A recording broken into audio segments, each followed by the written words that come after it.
here's some items. So you guys can do a quick big 5 on yourselves. And I'll tell you the upside and downside of it. So, if you're orderly, you follow a schedule. How many of you follow a schedule? Okay. And how many of you don't? Okay, so one thing I would recommend is that you do. And I'll tell you why. Like, intelligence is a very good predictor of academic performance. And there's not a lot you can do about your intelligence. I mean, you can squander it, but it's very difficult to improve it. Conscientiousness, well, it's a trait too, so it's hard to work on, but we know that conscientious people get better grades. And it's reliable, and it's a powerful effect. And so, if your time use is organized, then the probability that you're going to be successful is very high. So, one of the things you might think about is make friends with a calendar, like Google Calendar or something like that. And I can tell you some tricks about that, because really it is important. Like, and I'm not kidding around about this. If you're low in conscientiousness, it's really going to trip you up as you walk through life. There's not very many advantages to it that I've been able to see. And I'm not assuming that just because you don't follow a schedule, you're low in conscientiousness, but it is one of the items that mark it. The advantage I've seen so far to being unconscientious is that if you become unemployed, it doesn't bother you as much. And I mean, that actually turns out to matter in some situations. So like, you know, if a big company has to shed 50% of its employees, it's the conscientious people are going to suffer themselves to death for it. And the unconscientious people, they're not going to care anyways, because they weren't working anyway, so it doesn't matter if they have a job or not. So here's one way of thinking about making use of a schedule. Often people are afraid of schedules because they think of them as a trap. You know, you make a schedule and it's like this little prison that you have to live inside, and you know, and all you're doing in your schedule is putting down things you have to do or should do, and so, you know, there's not a lot of fun in that. And so not only is it a trap or a prison, but it's kind of an unpleasant one. But a way to work with the schedule in a lot more sophisticated way is to think, well, I'm going to plan the next week, say, because you plan it day by day, but we'll take the week as the unit level of analysis and think, well, I'd like to plan a week I'd like to have. And then your schedule all of a sudden becomes a tool for increasing the quality of your life. And that's a whole different issue, you know, because you might think, what's the emotion that you suffer, assuming you suffer one of these emotions? If you have an essay that's due and you're not doing it, like, would you regard that as a pleasant emotion or unpleasant emotion? Okay, so do you think you can characterize the unpleasantness? Like, what kind of emotion is it? It's guilt, okay. Anything else? Frustration? Yeah, so you're sort of frustrated with yourself. Yeah, you need a slap, right? You think, I need a slap. So, okay, so guilt, anything else? Anxiety? Restlessness? So that's kind of an agitation. Yeah, it's because your body knows you should be doing something, but you know, you're not pointing it in the right direction, so it's shame? Is that reasonable? So, okay, so the reason I was asking you about that is because, you know, most of the negative emotions are associated with neuroticism, but some of them seem to be associated with conscientiousness. And the conscientious negative emotions seem to be guilt and shame, fundamentally. And so recent research, and really recent, I only got this paper like a week ago, I think it's about 4 months old, seem to indicate that conscientious people feel less guilt, but they're more guilt prone. So if they don't do something, that makes them guilty, but they organize their time so they are doing the things they're supposed to do, so then they don't feel guilty.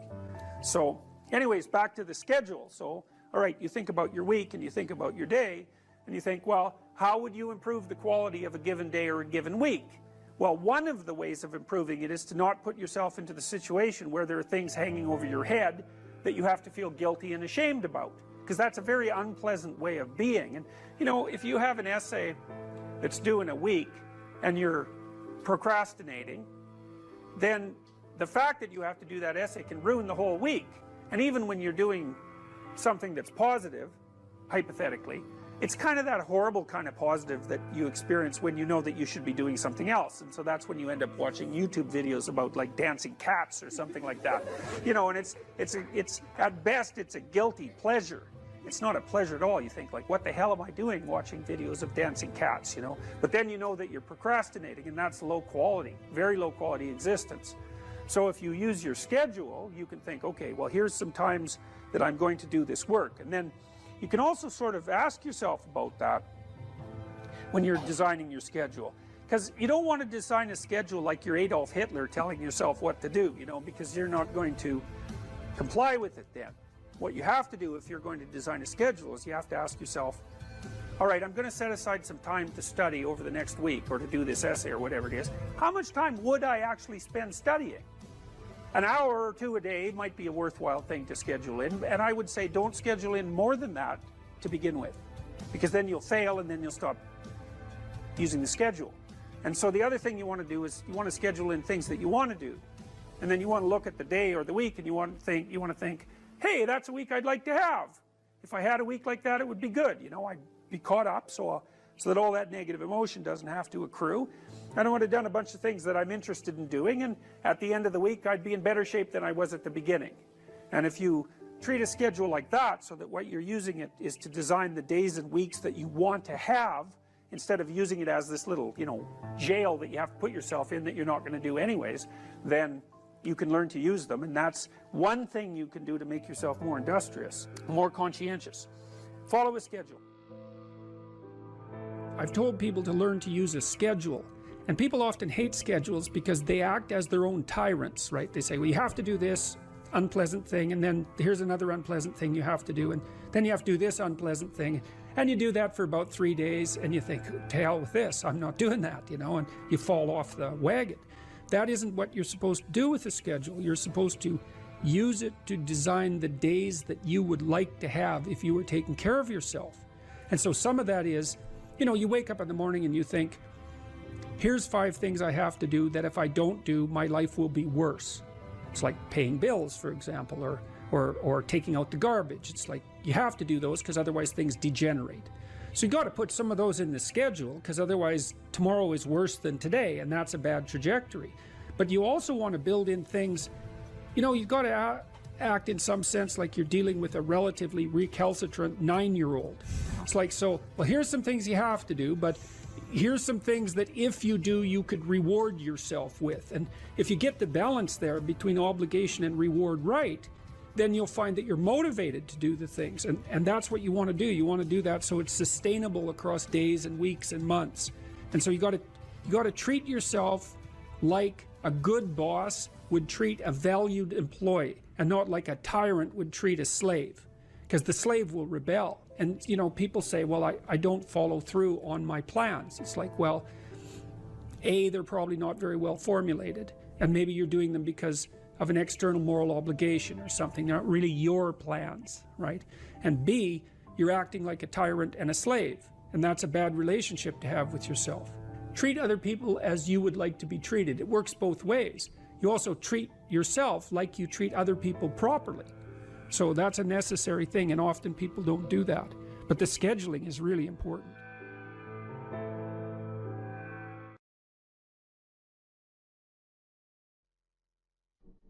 I'm going to talk to you about some things I've learned in my journey.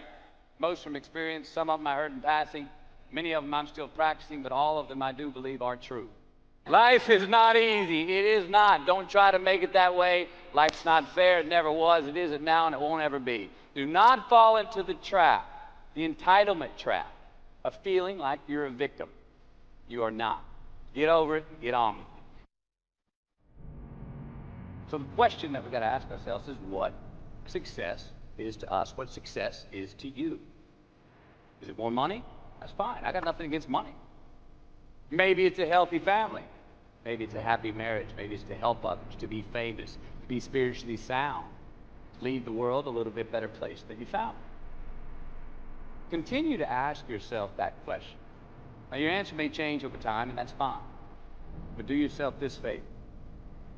Whatever your answer is, don't choose anything that will jeopardize your soul. Prioritize who you are, who you want to be, and don't spend time with anything that antagonizes your character. Be brave, take the hill, but first answer that question, what's my hill? But first, we have to define success for ourselves. And then we have to put in the work to maintain it. Take that daily tally. Tend our garden. Keep the things that are important to us in good shape. Where you are not is as important as where you are. It is just as important where we are not as it is where we are. Look, the first step that leads to our identity in life is usually not, I know who I am. I know who I am. That's not the first step. The first step's usually, I know who I am not. Process of elimination. Defining ourselves by what we are not is the first step that leads us to really knowing who we are. You know that group of friends that you hang out with, that they really might not bring out the best in you? You know, they gossip too much or kind of shady.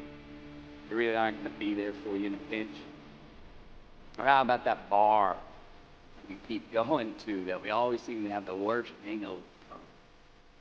Or that computer screen, right? That computer screen that keeps giving us an excuse not to get out of the house and engage with the world and get some real human interaction. How about that food that we keep eating? Stuff that tastes so good going down, makes us feel like crap the next week. We feel lethargic and we keep putting on weight. Well, those people, those places, those things, stop giving them your time and energy. Just don't go there. I mean, put them down.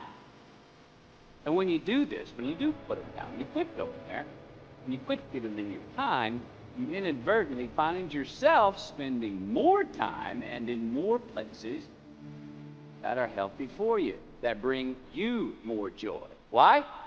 Because you just eliminated the who's, the where's, the what's, and the when's that were keeping you from your identity. Like, trust me, too many options, I promise you, too many options will make a tyrant of us all. All right, so get rid of the excess, the wasted time. Decrease your options. If you do this, you will have accidentally, almost innocently, put in front of you what is important to you by process of elimination. Knowing who we are is hard. It's hard. Give yourself a break. Eliminate who you are not first. You're going to find yourself where you need to be. Instead of creating outcomes that take from us, let's create more outcomes that pay us back, fill us up, keep your fire lit, turn you on for the most amount of time in your future. We try our best. We don't always do our best. Well, architecture is a verb as well. And since we are the architects of our own lives, let's study the habits, the practices, the routines that we have that lead to and feed our success, our joy, our honest pain, our laughter, our earned tears. Let's dissect that and give thanks for those things. And when we do that, guess what happens? We get better at them, and we have more to dissect. Be discerning. Choose it because you want it. Do it because you want to. You're going to make mistakes. You got to own them. Then you got to make amends. Then you got to move on. Guilt and regret kills many a man before their time. So turn the page. Get off the ride. You are the author of the book of your life.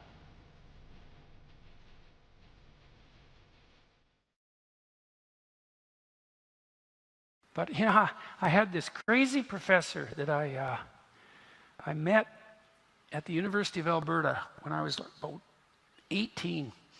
And he was quite the bizarre person. He vanished one day about 20 years later. He got on a bus in Winnipeg and to go visit his family and never showed up, and they never found a trace of him. Anyways, at the University of Alberta, he worked as the psychologist at the maximum security prison that was located nearby, and he took me out there a couple of times, and so that was quite the hair-raising experience.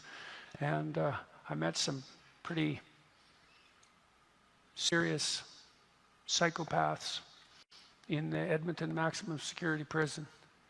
And he was a funny guy. This Dauberger was his name. he used to give us multiple choice tests. He did a course on creativity, and now and then he'd throw in a multiple choice test question, and all 4 answers would be the same, which I thought was, guess that was creative, and it was certainly funny, I thought. And you know, some of the students really hated him, but I thought he was great. He was really cool. And what did he say about suicide? You can always do it tomorrow. Yeah, well, you know, that's pretty good. It's pretty good. That's a pretty good piece of advice. It's like, you know, you don't get to do it twice if you're successful. So is it not possible just to wait? You know, can you just wait? And that's pretty generic advice, but it's definitely worth thinking about, you know, because it's final act. Then I would say too, let people around you know. You don't want to keep that a secret.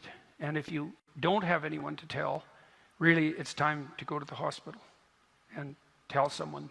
And you tell, when you go to the hospital, you say, I'm suicidal. And I have a plan, and here's my plan. And that's, by the way, how you assess someone for suicidality, you know. Because depressed people, lots of people get depressed, will have suicidal thoughts, and they're far from rare. And so then you might ask yourself, well, how do you know when someone's suicidal? And they're suicidal when they say to you, you say, well, do you ever think self-destructive thoughts? And they say, you know, yeah, you know, in my father's house, there's a basement and there's a pistol down there, and it's in the top right-hand corner of the bureau, and I know the bullets for that gun are in the bottom left-hand drawer, and you know, I've taken that gun out of that drawer and I've toyed with it, and I thought, you know, my parents are leaving next week for a weekend, and they won't be back, and I could go into the bathroom and put the barrel in my mouth and end it. It's like, that's a suicidal person. And you know that because they're not just being plagued by vague thoughts. They have a fully detailed, implementable vision of their death. And that's not good. And so if there's anybody in the audience who has that sort of fully fleshed out fantasy, I would say, tell someone, you know, tell someone, or more than one person. Tell the closest person you have to someone who cares, you know. And if you don't have anybody to tell, then go to the hospital and tell them, because the probability is pretty high if you're suicidal that there's actually something wrong with you, that you're ill in some manner, you know. And maybe you're depressed, but there's a lot of reasons to be depressed. Sometimes you might be depressed because you just have a terrible life, and that's very complicated. But sometimes you're depressed because you have an immunological condition, an inflammatory condition, or you know, you're ill in some way that hasn't been diagnosed, or you have seasonal affective disorder and your circadian rhythms are off. Like, there's a lot of reasons that you can get desperate enough to be suicidally depressed, and there's always the possibility that that can be fixed. And so, and it's tricky, because when you're depressed, you definitely think that the future is dismal, and you know, the past is dismal and the present is unbearable and the future is definitely worse, and it's all your fault besides. And that's basically the depressive cloud. It affects everything. It's very low level, profound, deep brain and psychic state.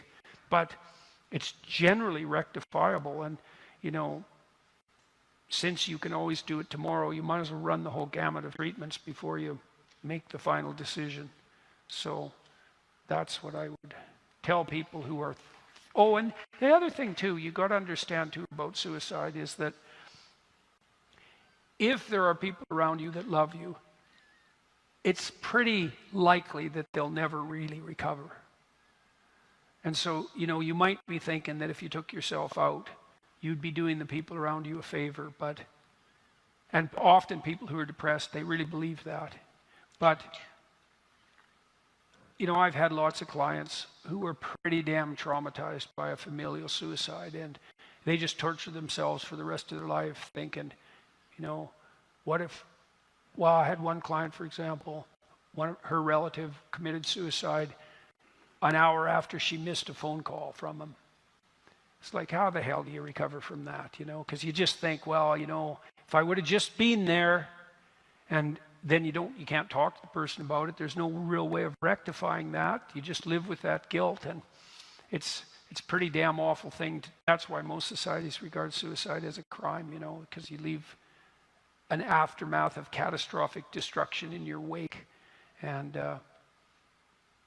that's also not a good thing. So, you know, if you're depressed, you're going to think it's going to be better for everyone else if you're just gone, but generally that's far from the truth. Almost inevitably, it's far from the truth.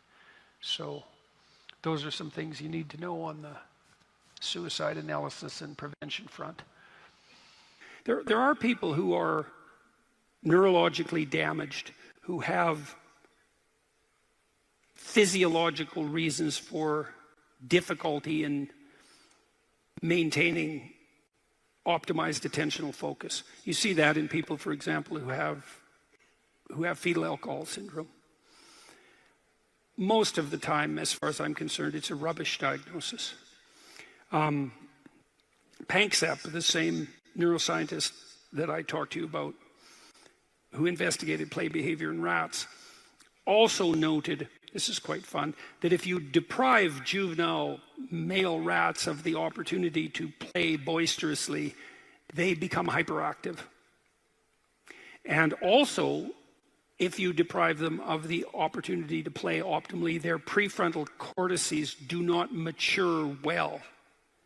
And the prefrontal cortex matures late, and it constitutes, in some sense, the pinnacle of neurological development, and it needs to develop in the course of intense play.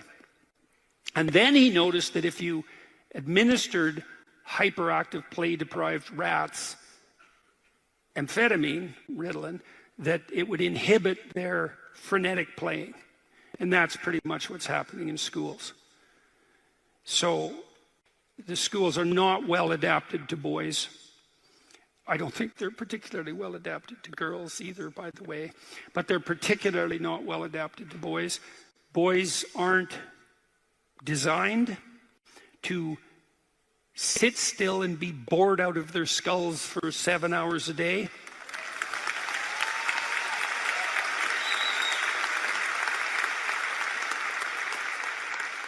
And there are boys with particular temperaments who are even less inclined to be able to do that. So, for example, if you're extroverted, highly social, possessed by a fair bit of enthusiasm and positive emotion, then you're going to appear more hyperactive. If you're creative, then your attention is going to be fragmented in some sense by the multiplicity of your interests. So if you're creative and extroverted, then you have both of those working against you in terms of your quiescent adaptation to the school environment.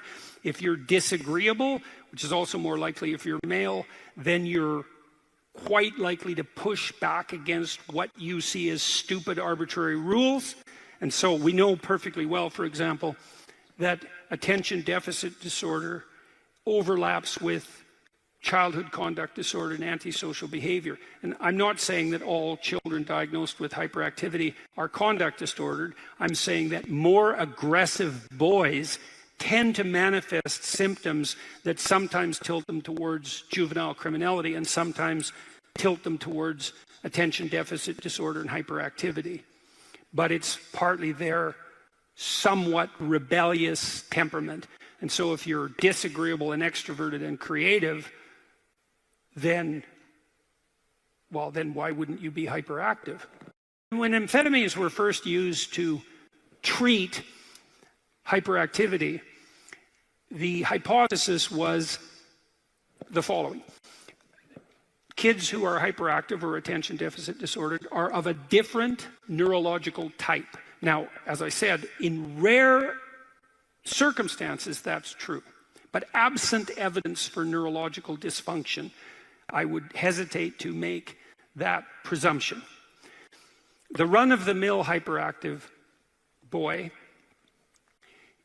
if you put him on amphetamines, Ritalin, his attentional focus improves. Now, the original hypothesis was that's because these abnormally neurologically structured hyperactive boys have a paradoxical reaction to amphetamine administration, it calms them down. Whereas with normal people, they become more stimulated, okay? There's a word for that theory, and the word is wrong. Okay, so more intelligent and differentiated analysis has indicated that if you give any child amphetamines, the grip of what they're attending to is stronger. So all children are calmed down by stimulants perversely, because the psychomotor stimulant, which is a dopamine agonist, which activates the focal exploratory system, does increase the capacity for focal attention. But it does that with all children. And so a positive reaction to amphetamine in relationship to attentional focus is no indication whatsoever, even in the most minute manner, that the diagnosis was correct. And so I don't buy it, except in these rare cases, is that we use amphetamines to conveniently modify the behavior of bored boys, because we're too stupid to construct our education systems in a manner that doesn't drive them mad.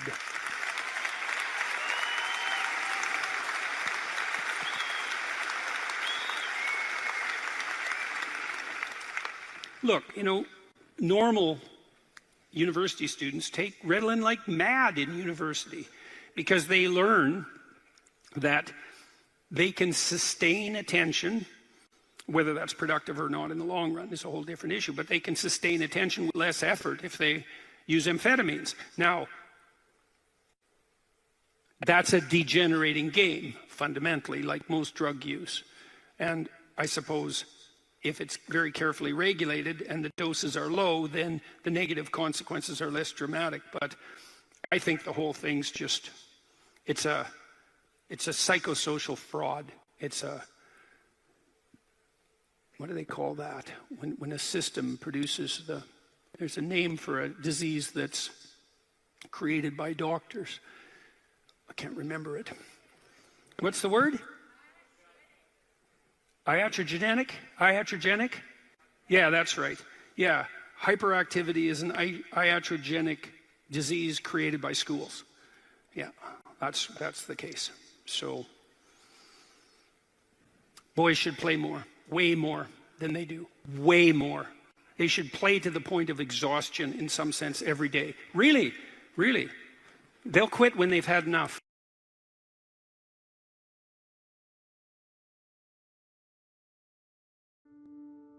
If you work 13% longer hours, you make 40% more money. It's nonlinear. So you think, why is that? Well, imagine you had 10 employees and one of them works an extra 10%. It's not much. Well, how often is that person going to be promoted, assuming you have a clue as a boss? It's like you're going to look at the 10 people and you're going to think, oh, that guy's always here like 45 minutes early. It's like, why don't we give him the promotion? Obviously, right? So these small edges that you can manage like that, work an extra 10% or extra 13%, have non-proportional payoffs. That's part of the Pareto distribution. So get your sleep cycle organized so you get up in the morning. Learn how to do it. No excuses. I'm too tired in the morning. I don't like mornings. Who cares? That's not relevant. It's like discipline yourself so you can manage it. Schedule your meals, because that's a good disciplinary routine. And then learn to use a calendar, like Google Calendar. Most of you, many of you out there, do not use a calendar. Okay, a calendar is not a prison, and it's not a tyrant. Not if you use it properly.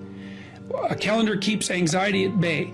It makes sure that you do what you need to do, which is important, because otherwise you fall behind. But if you use it properly, it also helps you plan what you want to do. So I could say, well, lay out your damn calendar and design the days you would like to have. That's what your calendar is for. So you can put in all sorts of things in there you want to do, and that would be good for you. And that's a really good way to start being more industrious. Make a plan. You need a plan for 3 years. You need a plan for the next year. You need a plan for the next 6 months. You need a plan for the next 3 months. You need a plan for the week. You need a plan for the day. You need a plan for the hour. All of that. all of that. I make lists constantly of what I have to do. And they're like daily, weekly, monthly, yearly. Right now, I can't look out more than about 6 months, because my life is too complicated and chaotic. But you need a vision of who you could be, what character you could have. 3 to 5 years out, you can't go much farther than that because life is too unpredictable, I think, to make vision that's longer term than that subject to. There's too much chance associated with it to spend a lot of time on. Maybe you can stretch it to 5 years, and in rare cases, you can have a 10-year goal, but it has to be pretty low resolution. But you want plans at all those levels of resolution. You want to write the things down. And because what are you going to do? You're going to stumble around and get what you need? You're going to stumble around and be useful to other people? And it's useful to be useful to other people, They want to work with you then. They want to do things with you. They want to have you around. They trust you. They open up opportunities for you. And if you stumble around like you're blind, you're not going to get anywhere. And then you're going to suffer. And then you're going to be bitter. And then you're going to be cruel. So that's hell. That's a bad outcome. So unless you want that, don't aim for it. Or aim for the opposite, because that's how you get out of it. Make a plan, man. So when I was doing my clinical work, which I did a lot of career work with my clients, both at a beginner level, I would say, like really a beginner level, with people who had no employment whatsoever, no history of employment, who were undereducated and who lacked every skill you could possibly imagine. So these were people who were really in dire straits, up to people who were operating at the top of their profession, but who could still strategize forward. And so, for example, let's say you're at a dead end in your job. Okay, so I don't find my work meaningful. All right, so that's a problem statement. It's like, well, why not? I find the work I do repetitive and boring and without spirit. I have a bad relationship or a neutral relationship with my boss who doesn't know who I am. I have problems with coworkers. All of that needs to be differentiated, right, and analyzed in detail. So we might say, for example, let's say you believe that you're undervalued at work, and maybe you are. What you need to do is you have something to say, and we would have to figure out what it is that you have to say. But it would be some variant of, I'm bringing more value to the table than I am being compensated for, and that's demoralizing me. And it's also not good for you being my boss, because if I'm actually more valuable than is being recognized, then the fact that you're not valuing me properly means that I will become demoralized, I won't work properly, and you won't get the best out of me. So it's bad for both of us. And if your boss is in principle not amenable to such a discussion, then what you should seriously consider doing is finding another job. Okay, so let's say we're going to set you up for this. Okay, this isn't like next week's enterprise, man. This is your life. So the first thing I would ask is, well, do you have your resume or CV in order? Well, I haven't typed it up for 3 years. Well, what do you think about bringing it up? Well, I'm pretty nervous about that because there's some holes in it, and, I didn't do so well in college, and I'm kind of embarrassed about my resume. It's like, okay, bring it in. Let's go through it. Let's at least update it. Let's look where the holes are. Let's look at where the inadequacies are as far as you're concerned, right? This isn't my judgment, it's your judgment. Let's walk through those judgments and see if they're warranted, because maybe you're just too guilty and ashamed and self-conscious and anxious, and you're looking at your resume more critically than someone else would, and maybe there's some holes that you need to rectify. You were 2 courses away from your BA and you dropped out or something like that. Well, maybe we need 6 months to address that. And at least, even if you can't be fully educated, you could be taking some courses online. And so when you went to a new job interview and they said, what about this hole? You'd say, well, I came to terms with that 6 months ago, and in an effort to rectify it, I'm taking the following courses, and here's my plan for completion. That's a really good answer. And anyone with any sense who's interviewing will accept that as an indication that although you're not perfect, and who is, that you have a good plan and that you've thought it through. Like, that's the kind of answer that in all likelihood will cement your candidacy for the position. Okay, so now you're going to go to your boss. Well, you have to have your CV and your resume in order, and you have to be able to stand on it solidly, and which at least means that you're prepared to address the inadequacies in a credible, realistic, believable, and truthful manner. All right, now what you do is apply for like 10 jobs. You don't have to take them, but maybe you have to go to an interview or 2 or 3 or 4, and maybe there's a bunch of opportunities out there for you that you didn't even know about. And maybe someone offers you a job.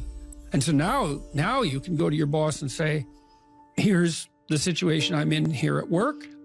Here's my evaluation of the problems in relationship to me. Here's what I could do for you if you gave me a 40% raise and the opportunity to progress, but I'd like to see a plan for that. And I've been looking for other opportunities before conducting this discussion, and I have some. If your boss treats you with contempt at that point and doesn't listen, then perhaps he or she is a little more narcissistic than might be optimal, and it's time to find a new job. But this isn't something you do trivially. And so when you're doubtful, say you're trapped, you ask yourself, well, why am I trapped? And that's a hard question, right? Because some of it's your own inadequacy, a lot of it. And all of the part of it that you can deal with is your own inadequacy. So even if it's unfair, even if you're hemmed in for any number of reasons, inappropriate, like ethnically predicated oppression, let's say, or maybe you're in a workplace that really is sexist in some fundamental sense. Well, that's not good. It's not just, it's not fair, it's not meritorious, all of those things. And maybe you shouldn't be there. But what you can do to begin with is every bloody thing you possibly can do to put yourself in the most virtuous and powerful negotiating position possible. And you have to think like a snake in some sense to do that. You got to get the details right. You have to be prepared to bite, and you have to have your eyes on the prize, so to speak.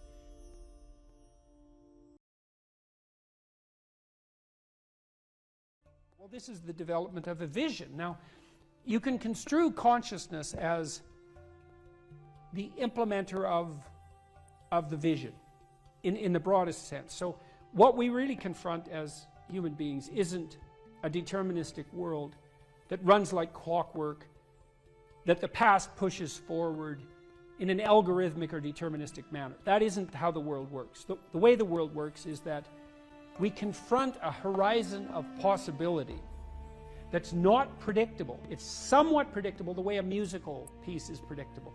So it's rule governed, but it's not predictable in a deterministic way.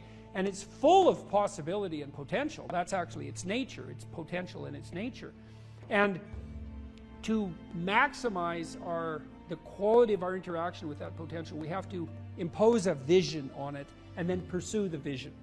And so when you do the future authoring program, well, that's what you're trying to do, is develop a vision. So here's the first exercise. It's like, okay, here's the deal, all right? You get to have what you need and what you want. Maybe even better, you get to have what you need and want if you were treating yourself properly. So imagine, first of all, that you were treating yourself properly because you actually cared for yourself. Okay, and say you don't. Yeah, well, you don't. How do you help somebody? Well, you at least ask them to open the door to the possibility that maybe they could. So just imagine that you did. Not that you are, that you could, but that you tried. Think, okay, I'm a valuable person, maybe.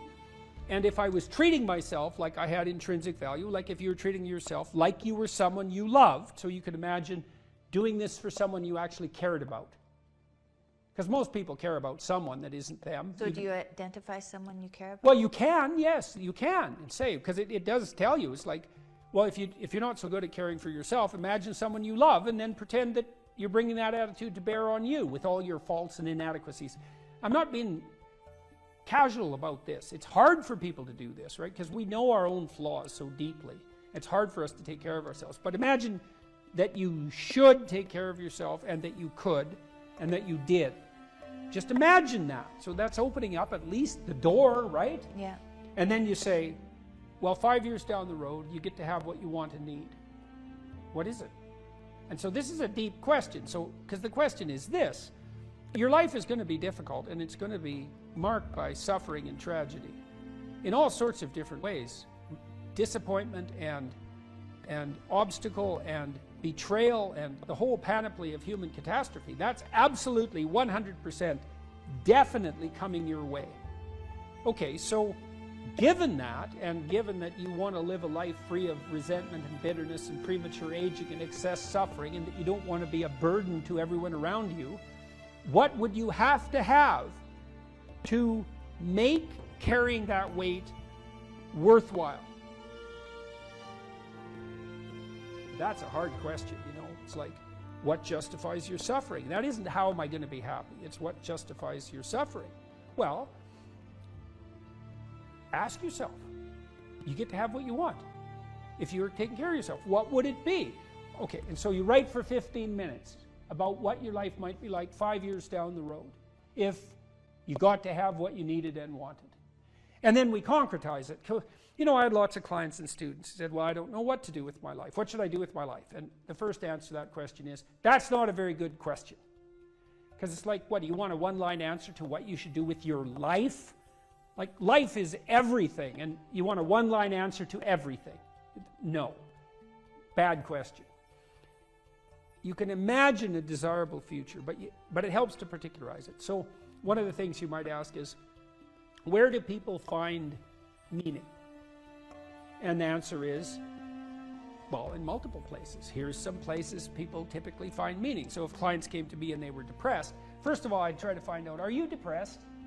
Or do you just have a terrible life, or some combination of those two? And you might ask, what's the difference? And that's a really good question. If you're depressed, you have a good life, but you're suffering. So what would it mean that you have a good life? Well, it means somewhat different things to different people, but you can kind of triangulate on it. Probably you have an intimate relationship, or at least you have the prospects of one. So at least you want one, and you believe that maybe you could have one if you don't have one, and probably if you have a good life, you have one. You have some friends. They're real friends, right? You have some family members, children perhaps, if not children, parents and siblings, or perhaps both, grandchildren. You're nested inside a family, and your relationships with your family are desirable.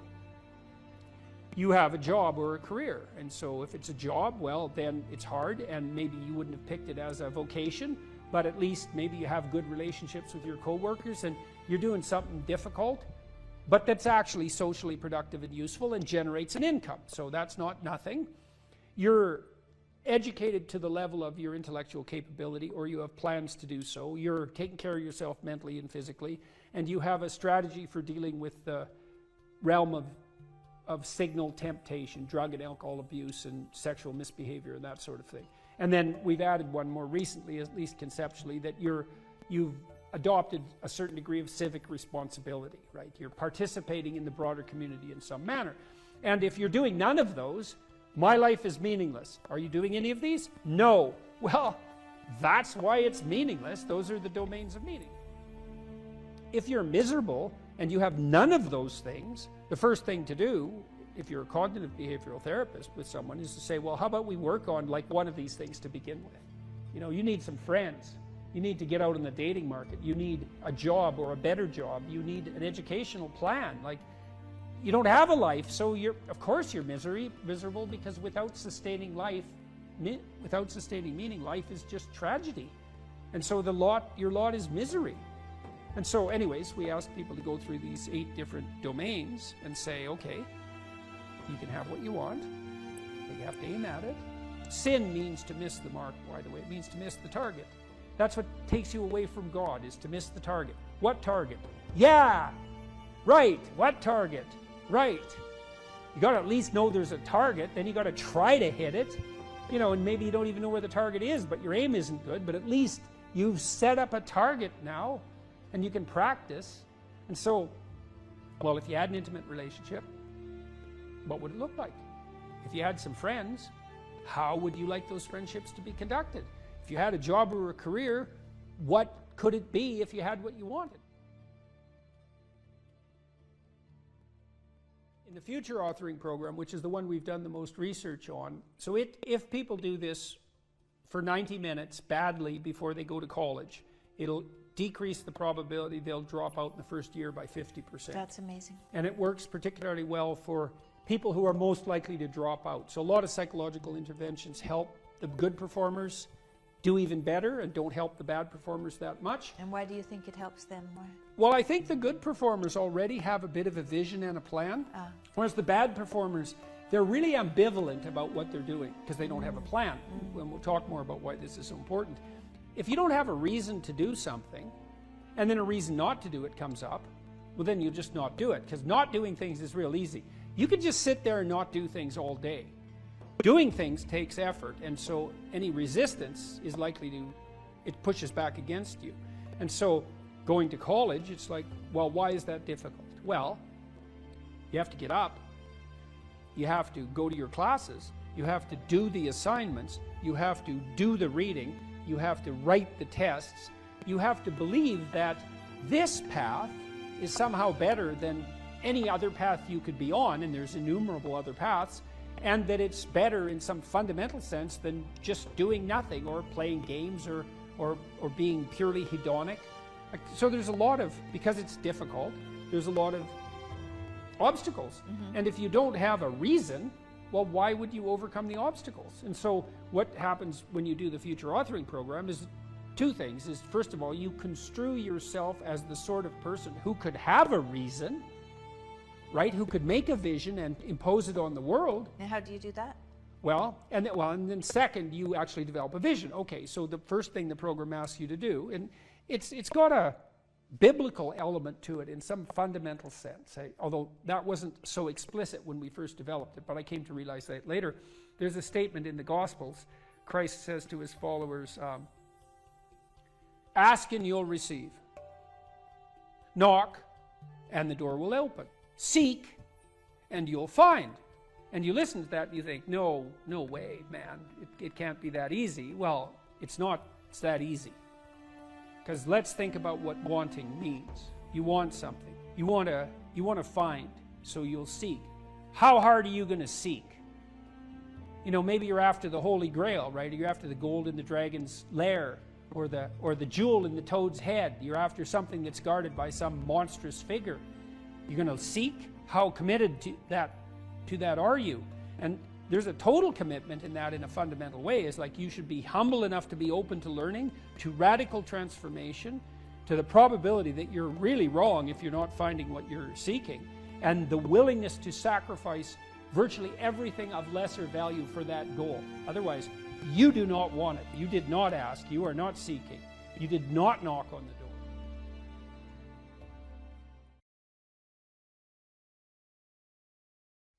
You need structure, you need predictability, and you need more of it than you think, just to keep you sane. Now, if you're lucky, and maybe a bit odd, you can deviate 5% from the norm, or 10% from the norm, or something like that, carefully and cautiously, as long as the rest of you is all well ordered in a normative manner. You might be able to get away with that, and you might be able to sustain it across time, and people might be able to tolerate you if you do it, or maybe you'll get really lucky and you happen to be creative but reasonably well put together, and people will actually be happy that there's something idiosyncratic and unique about you. But even under those circumstances, mostly what you want is to have a routine that's disciplined, that's predictable, and bloody well stick to it. You're going to be way healthier and happier and saner if you do that. And then the other thing that you need, because this is one of the things the psychoanalysts got wrong, I think, is that they overestimated the degree to which sanity was a consequence of being properly structured internally, you know. Because from the psychoanalytic point of view, you're sort of an ego, and that ego is inside you. And of course, it rests on an unconscious structure, but the purpose of psychoanalysis is to sort out that unconscious structure and the ego on top of it, and to make you a fully functioning and autonomous individual. But there's a problem with that, because the reason that you're sane as a fully functional and autonomous human being isn't because you've organized your psyche, even though that's important. The reason that you're sane, if you have a well-organized unconscious and ego, is because other people can tolerate having you around for reasonably extensive periods of time, and will cuff you across the back of the head every time you do something so stupid that people will dislike you permanently if you continue. And so what people are doing to each other all the time, just non-stop, is broadcasting sanity signals back and forth, right? It's like, You smile at people if they're not only behaving properly, but behaving in a way that you would like to see them continue to behave. You frown at them if they're not, you ignore them if they're not, you shun them, you roll your eyes at them, you manifest a disgust face, you don't listen to them, you interrupt them, you won't cooperate with them, you won't compete with them. It's like you're blasting signals at other people about how to regulate their behavior so frequently, well, it just makes up all of your social interaction. That's why we face each other, and we have emotional displays on our face, and we're looking at each other's eyes, and we know as much as we can about what's going on with each other, given that we don't have immediate access to the contents of their consciousness. And so partly what you're doing with your routine is establishing yourself as a credible, reliable, trustworthy, potentially interesting human being who isn't going to do anything too erratic at any moment. And everyone else is around there tapping you into shape, making sure that that's exactly what you are. And that's how you stay sane. And so what happens to people too, if they don't have a routine and they get isolated, is they start to drift.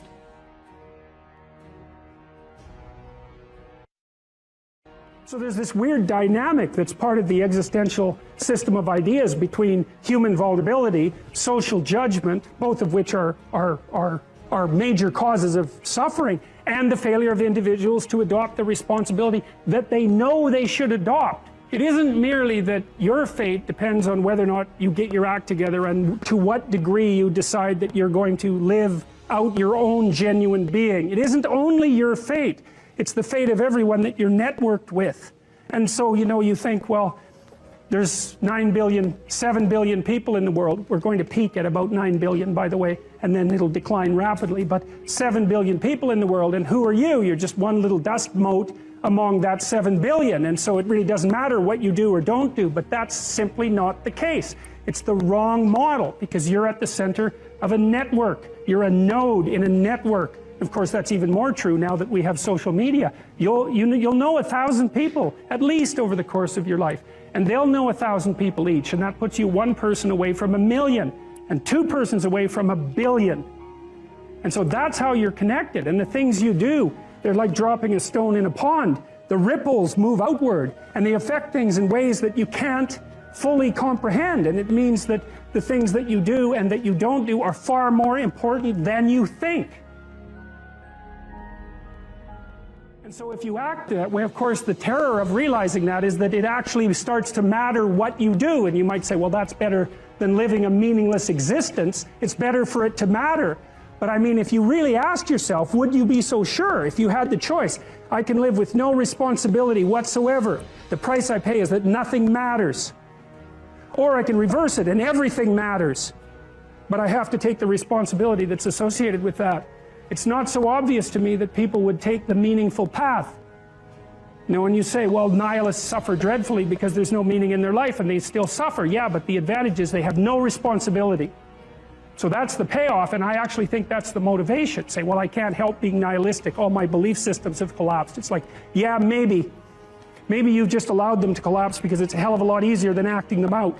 And the price you pay is some meaningless suffering, but you can always whine about that and people will feel sorry for you, and you have the option of taking the pathway of the martyr, so that's a pretty good deal, all things considered, especially when the alternative is to bear your burden properly and to live forthrightly in the world. Well, what Solzhenitsyn figured out, and so many people in the 20th century, it's not just him, even though he's the best example, is that if you live a pathological life, you pathologize your society.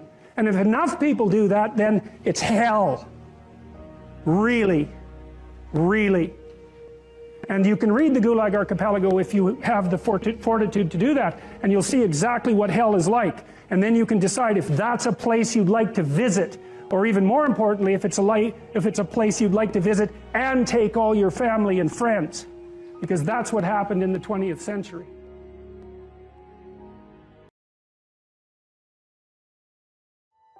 You don't have to necessarily have done anything wrong for things to get completely out of control. It's a terrifying doctrine, but it's not a hopeless doctrine because it still says that there's a way forward, there's a pathway forward, and the pathway forward is to adopt a mode of being that has some nobility so that you can tolerate yourself and perhaps even have some respect for yourself as someone who's capable of standing up in the face of that terrible vulnerability and suffering, and that the pathway forward as far as the existentialists are concerned is by, well, certainly by the avoidance of deceit, particularly in language, but also by the adoption of responsibility for the conditions of existence and some attempt on your part to actually rectify them. And the thing that's so interesting about that is, well, two, as far as I'm concerned, and some of this is from clinical experience, you know, if you take people, and I've told you this, and you expose them voluntarily to things that they are avoiding and are afraid of, you know, that they know they need to overcome in order to meet their goals, their self-defined goals. If you can teach people to stand up in the face of the things they're afraid of, they get stronger. And you don't know what the upper limits to that are, because you might ask yourself, like, if for 10 years, if you didn't avoid doing what you knew you needed to do, by your own definitions, right, within the value structure that you've created to the degree that you've done that, what would you be like? Well, you know, there are remarkable people who come into the world from time to time, and there are people who do find out over decades-long periods what they could be like if they were who they were, if they spoke their being forward. And they get stronger and stronger and stronger, and we don't know the limits to that. We do not know the limits to that. And so you could say, well, in part, perhaps the reason that you're suffering unbearably can be left at your feet, because you're not everything you could be, and you know it. And of course, that's a terrible thing to admit, and it's a terrible thing to consider, but there's real promise in it, right? Because it means that perhaps there's another way that you could look at the world, and another way that you could act in the world, so what it would reflect back to you would be much better than what it reflects back to you now. My experience is with people that we're probably running at about 51% of our capacity. Something, I mean, you can think about this yourselves. I often ask undergraduates how many hours a day you waste, or how many hours a week you waste, and the classic answer is something like 4 to 6 hours a day. You know, inefficient studying, watching things on YouTube that not only do you not want to watch, that you don't even care about, that make you feel horrible about watching after you're done. That's probably 4 hours right there. You know, you think, well, that's 25 hours a week, it's 100 hours a month, that's 2.5 full work weeks, it's half a year of work weeks per year. And if your time is worth $20 an hour, which is a radical underestimate, it's probably more like 50 if you think about it in terms of deferred wages. If you're wasting 20 hours a week, you're wasting $50,000 a year. And you are doing that right now. And it's because you're young, wasting $50,000 a year is a way bigger catastrophe than it would be for me to waste it, because I'm not going to last nearly as long. And so if your life isn't everything it could be, you could ask yourself, well, what would happen if you just stopped wasting the opportunities that are in front of you? You'd be, who knows how much more efficient? 10 times more efficient, 20 times more efficient. That's the Pareto distribution. You have no idea how efficient people get. It's off the charts.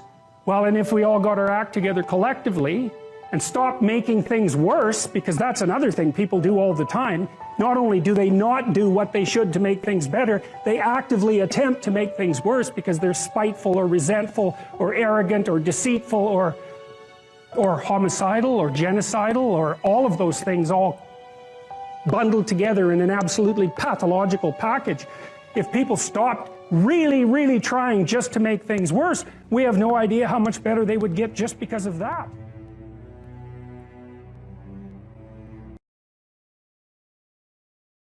If you're going to be an entrepreneur, you almost have the opposite profile as a soldier.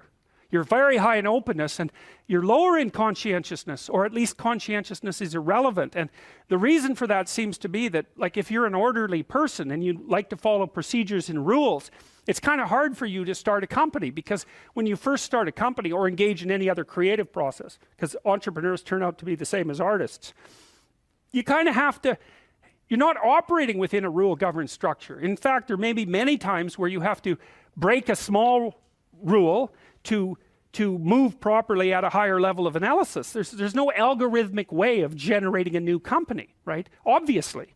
And so it's people who are very high in openness who happen to be good entrepreneurs. And so this is something I thought was extraordinarily cool, because we'd also already known what predicts managerial, administrative, and academic ability. And IQ is crucial for any complex job. So we'll just leave that behind. But what predicts academic ability, for example, at the University of Toronto, is intelligence, obviously, but also conscientiousness. The correlation between creativity and grades at the U of T is 0. 0. Right. But it's not surprising. The thing is, you know, it's easy to be cynical about that. But one of the things you have to understand about creative people is that they continually step outside of the domain of evaluation structures.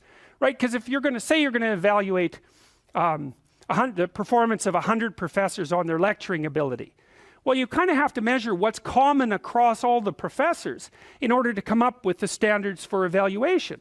Well, that means you're not going to be able to use that structure to evaluate a particularly creative professor, because he or she is going to do something in a way that's so different that it won't show up on the evaluation measure. And of course, that's what happens in universities. You know, somebody sent me a couple of days ago, somebody sent me an essay that they had written for their master's thesis that was wildly creative, and they were basically told to leave the program. And that they couldn't continue. Not in a mean way. What happened was that what they were thinking was so outside of the conventions in the discipline is that no one had any idea what to do with the essay. So then that's really the lot of creative people, right? They're always stepping outside of evaluation structures. And so it's not that surprising that the relationship between creativity and grades at the U of T is 0. We found out as well, by looking at graduate student performance across multiple institutions, that there was a negative correlation between creativity and graduate school performance. It wasn't even 0, it was worse than negative. Being creative was negative. And you think, well, that could make you cynical as well, but you can't be cynical in that way, because one of the things that happens in science is that science tends to progress incrementally rather than in great leaps. Now and then someone comes along who blows the structure out of a science and advances it ridiculously, like Einstein. But like, most people aren't Einstein, and maybe thank God for that. Most of the time you're in a discipline, you understand the discipline, and then once you've developed understanding of the discipline, you know what the next micro question is that should be answered.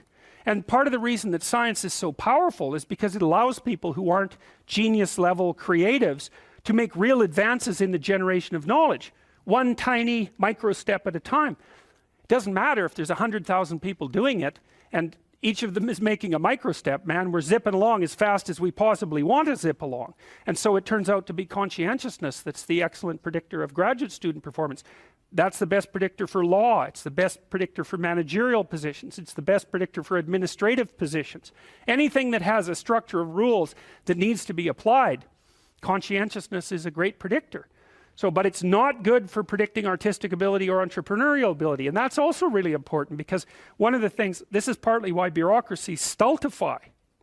Right? Because what happens is as they develop, they get chock full of conscientious people, with a few psychopaths thrown in there just for good measure. They get chock full of conscientious people busily zooming efficiently down a single track, and then all of a sudden the landscape shifts and they're going very, very efficiently in exactly the wrong direction, and then the whole bloody thing falls apart. So you need to have some creative wingnuts in your organization to come up with completely absurd ideas that might just on the off chance be true. And so creativity is strange in that manner too, because it's a high risk, high return game. You're a lot safer in your life to find a functioning entity and to operate as a cog within it, as long as the entity keeps functioning. Because if you're creative and you go off on tangents all the time, there's some probability that one of those tangents is going to be exactly what is needed at the time, and you're going to become hyper successful as a consequence. But there's much more probability that even though some of your ideas might be highly valuable, the probability that this is the right time and place for them is extraordinarily low. So to produce a successful creative product, for example, in the marketplace, you need a ridiculous combination of creativity so that you keep generating ideas, and then a network around you of people who have skills that you don't, and then the production of a product, let's say, whatever that happens to be, that's actually in demand by the marketplace at exactly that moment, and that someone else hasn't already done better. So the sensible thing to tell anybody who wants to be creative is, that's stupid. You shouldn't do it. Your probability of success is so low that it's better just to do something sensible. But the problem with that is that creative people can't do that because they're creative. And if they shut down their creativity, it's like an extrovert who's gone to live in a, in an isolated cell. A creative person who isn't being creative, they just wither and die. So they're stuck with it. So, but it is a high risk, high return strategy. When I talked about hierarchies, now it's very important where you are in your hierarchical position with regards to other people in relationship to your mental health. And this is a really important thing to understand because you have an ancient counter in your brain, and that was the point of the biological comparisons, lobsters being one set of comparisons, but not only lobsters. We know perfectly well, animal behaviorists, people who know their neuropsychopharmacology, know perfectly well that the serotonergic system operates quite similarly across most animals with complex nervous systems, and one of the things that it does is track relative status position. And in birds, wrens, which is another example I used, a lot of it is power. Wren's a little bird. It's quite a cute bird. It sings very nicely, and you think it's harmless, but it's not. It's a vicious little character. And I used to sit in my backyard and record wren songs on my tape recorder, and the wren that lived in our backyard would dive bomb it, 4 inches away, and it was very brave of him. And he had a little nest that was up in a tree, and there were some nests that we had built, birdhouses, in the neighborhoods nearby, in the yards nearby. And he would go, like half his day spent stuffing those other birdhouses with sticks, so full that no bird could get in them. It was like, this is my damn yard, which is what he was saying when he was singing so beautifully. And you better look the hell out, because if you build, I'm going to stuff your damn house with sticks, and if I see you sitting on a branch, I'm going to dive bomb you and knock you off. And that's power, and that's what wrens do, despite the fact that they're cute. And chickens do the same thing. There are pecking orders among chickens, and virtually every animal. Wolf packs organize themselves into hierarchies, and chimpanzees organize themselves into hierarchies, and there are rat hierarchies, and hierarchical organization is the rule among animals that live somewhat socially, and even those who don't, that occupy the same geographical territory. There has to be some way of organizing access to relatively scarce resources that doesn't result in chronic combat. Because chronic combat, well, look, you're Wren A and you're Wren B, and you decide to have it out, so you peck yourselves half to death, and you're Wren C, and so you got a little bit more patience. You just wait until those two wrens beat each other to death, and then you move in. It's like it's a stupid solution. It doesn't even work for wrens, let alone people. And so, the wrens announce their prowess, and they do that with the quality of their song and their displays, and they indicate to one another who shouldn't be messed with, and then there's a minimum of combat. And you could make a pretty good case that that's power, But it's not like wrens get together and build like wren apartment houses and then go out on collective worm hunt insects, collective insect hunting expeditions and bring them all back and distribute them, or make insect farms so that there's more insects for all the wrens. They haven't got that far, They're competing in a zero-sum game. And that isn't what human beings do. We figured out how to not have zero-sum games a very, very long time ago. And it turns out that if the game you're playing isn't zero-sum, right, which means that there's only a finite number of resources and everybody has to fight to the death for them, and some are going to get the lion's share and others are going to starve.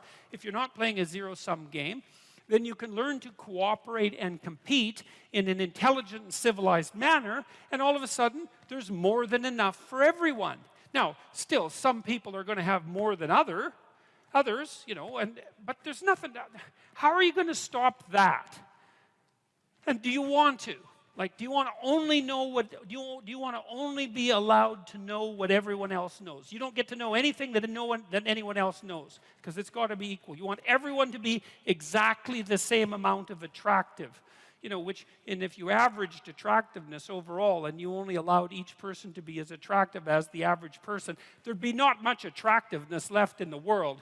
And it seems to me that that would be quite the loss, And strength, you're not allowed to have any additional strength or ambition or talent or let's say athletic ability.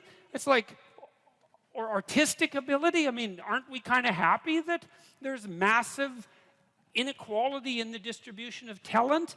I know it's harsh and hard, but you can't expect everybody to have every talent that there is, and it would be a hell of a sacrifice if no one got to have any talent, because it wouldn't be fair. And so I don't get the whole equality of outcome thing. It isn't going to work. There aren't that many geniuses, We want to exploit the geniuses and get them to work for us. And if the price is that somebody has more than you do of something, well, suck it up, for Christ's sake. Well, Jesus, seriously, man. It's like, look, how much more do you have than most people have? You need to make $30,000 a year to be in the top 1% of the socioeconomic distribution worldwide. You always hear about the 1%, right? The evil 1%. And they churn, by the way, because it's not the same people all the time. It's like all of you here are in the evil 1%, and you think, well, that's not very fair, because I was really only talking about within my country. Well, that's convenient for you.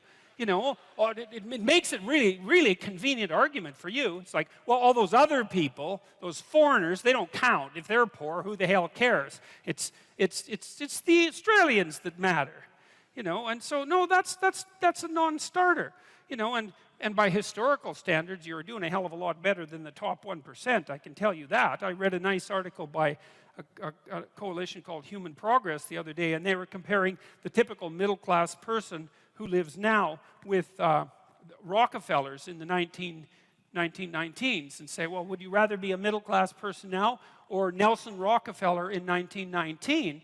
And the answer seemed pretty damn clear that, well, if you were Nelson Rockefeller, then you would have been richer than anyone else. And there's something to be said for that status, right? Because people do like to have more than others.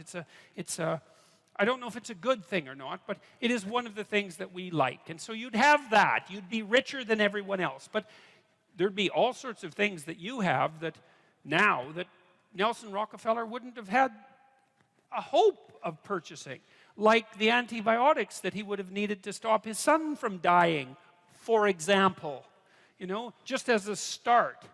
And so I think this complaint about inequality. Look, no one likes inequality exactly. You walk down the street. This is why I always get a kick out of people who protest. I'm against poverty. It's like, really? You're against poverty. And you think that's a unique enough attribute so that it was worth your time to make a sign that said that you were against poverty and show other people. It's like, I've never met anyone that was for poverty. You walk down the street with someone who's pretty well off, and they've got 1920s spats on and a bowler, and they're feeling pretty damn rich, and a Stockster certificate sticking out of their back pocket, and there's a homeless person there, and they give them a good kick, and they say, the more poverty, the better. It's like, no. When people walk down the street and you see homeless people, and homelessness is a complex problem. Like you think, well, homeless people are poor. It's like, yeah, man. That's like one problem they have out of 50. And like I've worked with poor people, in my clinical practice, and poor in multiple dimensions. And many of them, you gave them money, they were just done. Especially if they were like alcoholics and cocaine addicts. As long as they were broke, they had some hope of living through the next month. But as soon as their unemployment check showed up, man, they were face down in the ditch 3 days later, right? Nothing but cocaine and alcohol with all their idiot friends for 3 days. And then they'd show up back in my practice saying, God, I relapsed again. I said, well, what happened? Well, my money came in. It's like, yeah, money's really going to do you a hell of a lot of good. It'll just kill you faster than poverty. Now, not that there's anything good about poverty, but it's not like these are simple problems. You walk down the street and you see someone who's been an alcoholic for 20 years and maybe they're addicted to methamphetamines as well, or maybe they're schizophrenic. It's like, it isn't unequal distribution of monetary resources that is the primary cause for that problem, and it isn't going to be some sort of straightforward redistribution that's going to fix it, because it's way more complicated than that. And so, and then the whole power thing too. It's like, look, I get it. I get the left wing issue, and I really do. And I think I get it better than the damn left-wingers get it. Because, most of the radical types, they follow Marx, and they say, well, one of Marx's dictums was that capital tended to accumulate in the hands of fewer and fewer people. Why? I was at the Modern Art Museum of Art in New York. I'm afraid I don't remember which one, unfortunately. But I was in this amazing room. It had all these priceless paintings from the late Renaissance hanging in it. Each painting worth, who knows, $1 billion maybe. They're priceless paintings. So the room it's a shrine, and it was full of people from all over the world who were looking at these paintings. You think, well, what the hell are these people doing coming to this room looking at these paintings? Like, what are they up to? One of them was a painting of the Assumption of Mary, right? Brilliantly composed. And there was all these people looking at it. And I thought, what are they doing? They don't know what that means. Like, why are they looking at that painting? Why is it in this room? Why does it cost $1 billion? Why is that painting worth so much? And the answer to that is, well, we don't really know. Like, it happened. They're sacred objects in some sense, and we gaze at them in ignorance and wonder. And the reason for that is that the unknown shines through them at us and in partially articulated form. And so,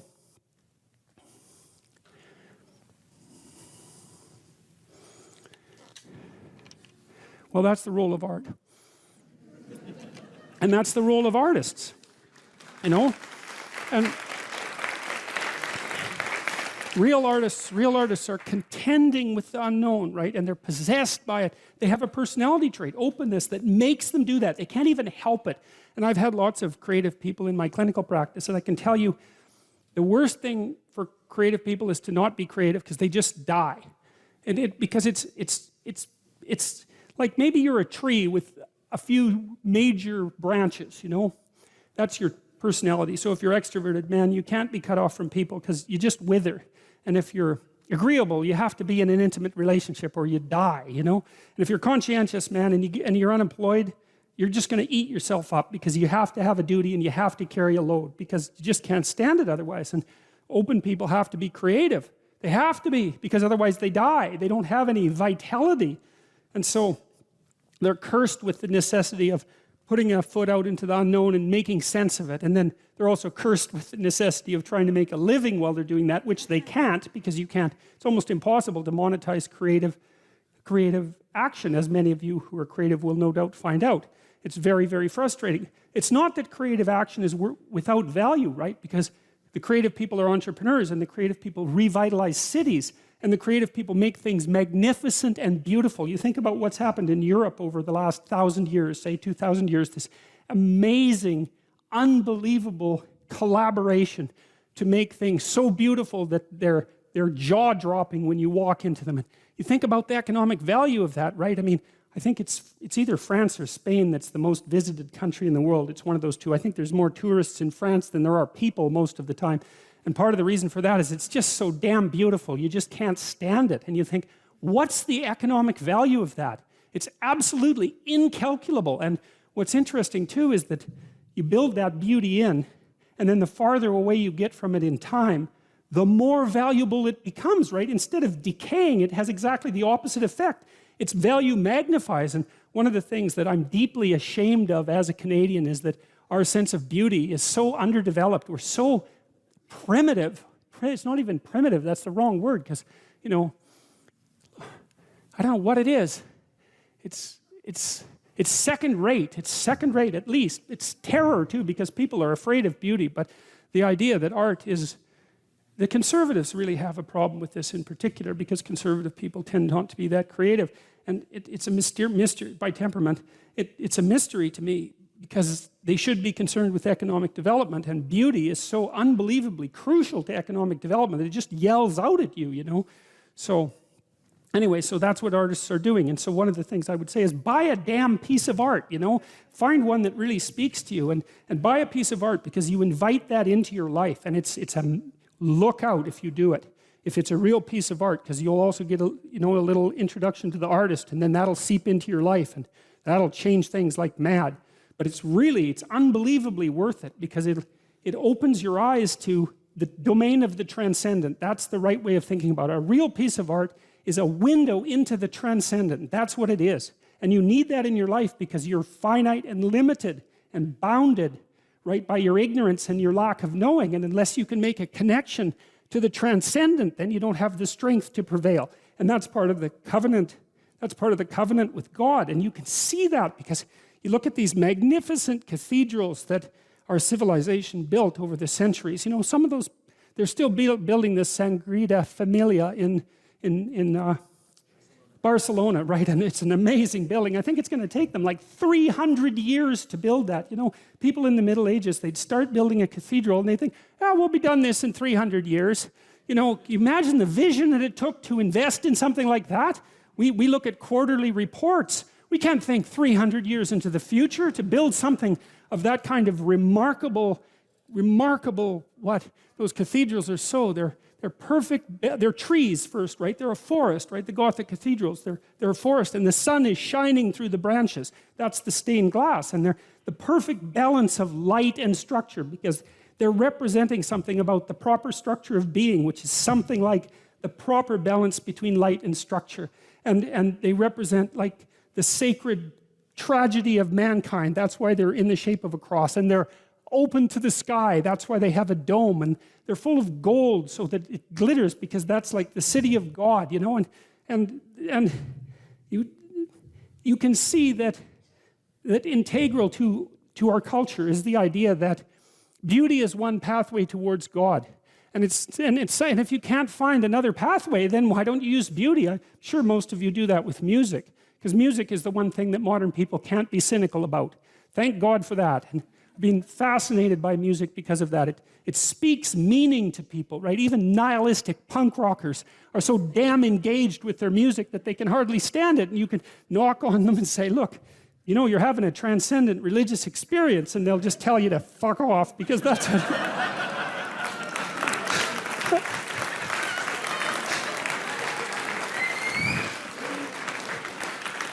because that's what punk rockers have to do. But but that's still what's happening, you know. I mean, it's still what's happening. So so I got into all that because I was talking about the Bible as literature, you know, and trying to lay out, because we need in our culture to justify the arts. And you have to, I don't want to do that by talking about high culture, talking about something abstract and evanescent. That's the wrong way to go about it. This is vital. You know, like one of the things that's really interesting about the University of Toronto is that the one side of the campus where we are is beautiful, medieval cathedral, and the other side is god-awful factory. And, you know, and the thing is, the attitude towards knowledge has paralleled that architectural transformation.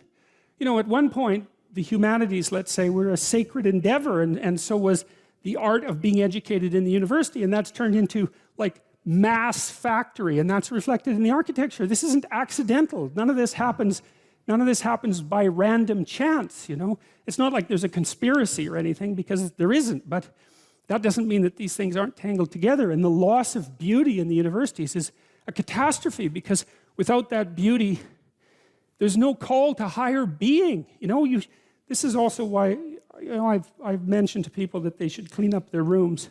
That's become quite the internet meme. But I'm really serious about it, because it's really hard to do that. And I've been cleaning up my room, by the way, for about 4 months now, because my life was thrown into such a catastrophe, and also we were renovating. And so, but it isn't just that you clean it up, you also make it beautiful. And it's really hard to make something beautiful. And it's really worthwhile. And what's really cool is if you learn to make something beautiful, even one thing, if you can just make one thing in your life beautiful, then you've established a relationship with beauty. And then you can start to expand that relationship with beauty out into the world, like into other elements of your life. And that is so worthwhile. It's just incredibly, crazily worthwhile.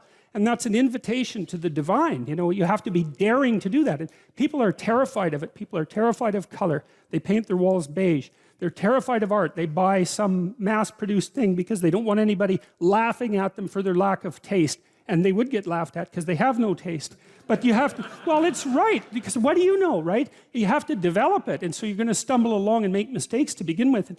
And you're going to show yourself, because if you buy, oh, I think this is pretty, and you know, somebody comes over and goes, hey, what's up with you? It's kind of hard on your self-esteem, but it's you're stumbling towards the right, you're stumbling towards the kingdom of God. That's what you're stumbling towards when you try to make an aesthetic decision and to put something in your life that's beautiful. And it's unbelievably worthwhile to do that. And you have to steer clear of the frauds and the con artists and all of that. And art is full of that, of course, because it's difficult to distinguish between the real thing and the fraud, but it's unbelievably worthwhile. And so back to literature. I'm telling you this partly because I've been thinking a lot about the humanities and the arts. And practically speaking, because I know that artistic types are also entrepreneurial types, they're the same personality types, and so it's very much worthwhile to make an economic and practical case for this sort of thing. You study literature and the humanities so that you can familiarize yourself with the wisdom of our civilization. Man, you should do that because people have been working on this thing for a long time, and it's rich beyond comparison, so why wouldn't you do that? And you teach yourself to read, and you teach yourself to speak, and you teach yourself to think, and you teach yourself to communicate. And I can tell you, if you can read and think and communicate, you are absolutely 100% unstoppable. And that's another thing that's so interesting about the humanities education that's at the core of the university. It's like there's nothing more economically valuable than teaching people how to articulate themselves and communicate, because they can identify problems, they can formulate solutions, they can negotiate to consensus, they can negotiate on their own behalf or on the behalf of others. It's like there's absolutely no downside to it, except that there's responsibility that goes along with it. But it doesn't matter because there's no escape from responsibility. You can either take it voluntarily or you can take it involuntarily. Those are your options, but there aren't any other options. And so we need to understand the role of art and literature and stop thinking about it as an option. It's not an option. It's not an option. What is it said? Man does not live by bread alone. That's exactly right.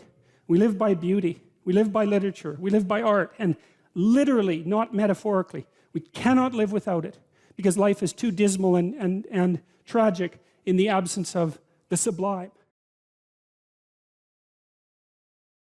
This is one of the great stories of mankind, and it's not, this isn't the only variant of this story.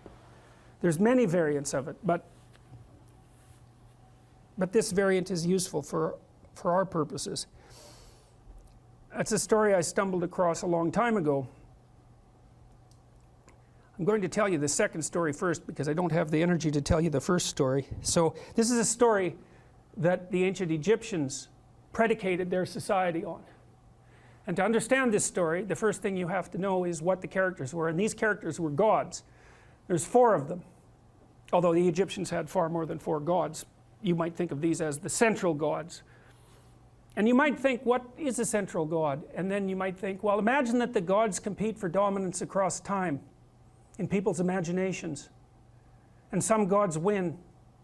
And they occupy the primary position of dominance in the hierarchy, in the dominance hierarchy of gods. And those are ideals. And ideals compete across time for dominance. And they're embodied.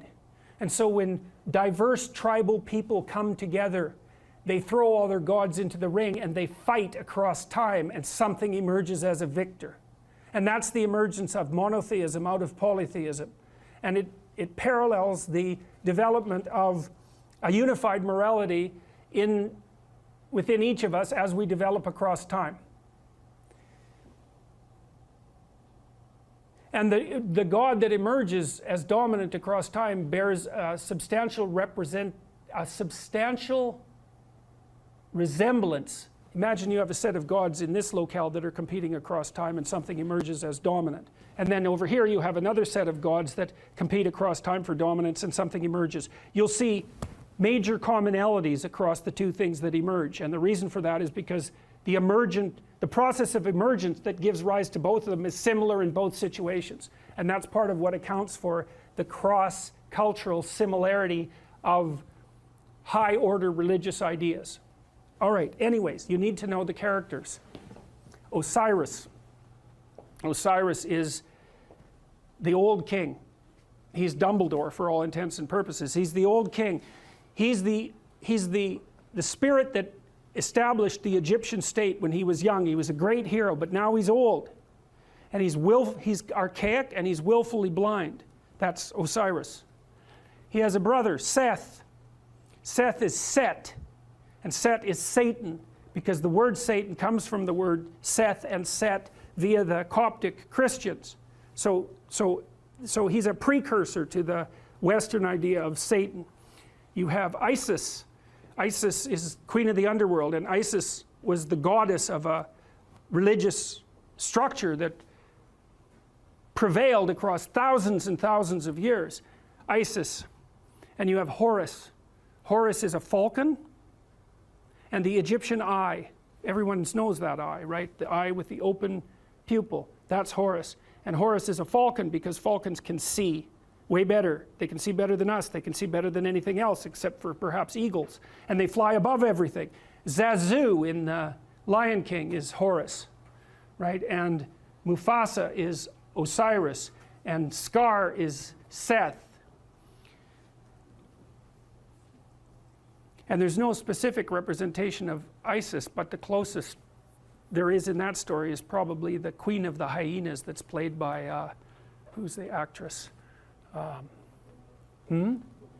Yes, Whoopi Goldberg, that's right, because she's like the queen of the underworld, right? She's the queen of the hyenas that live out among the death. But, okay, anyways, Seth, Osiris, Seth, Isis and Horus.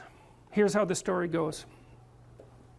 Osiris is a great king. He established the Egyptian state. You could think about him as the embodiment of Egyptian custom and tradition. You could think about him as the thing that the pyramid represents. All right? But he was great when he was young, but he's not young anymore. He's old. And he's willfully blind. And what that means is that he doesn't see what he could see. He refuses to see what he could see. Why is Osiris old and willfully blind? Because that's what culture is. It's a paternal spirit that's old and willfully blind, and it's always that way, always that way. And the reason for that is because it's a construction of the dead. The dead aren't alive. They can't, so they're out of date, and they can't update themselves anymore. And you inhabit their corpse. And that's actually what happens in an earlier story that I'll tell you next week. The early Mesopotamian gods inhabited the corpse of their father, roughly speaking.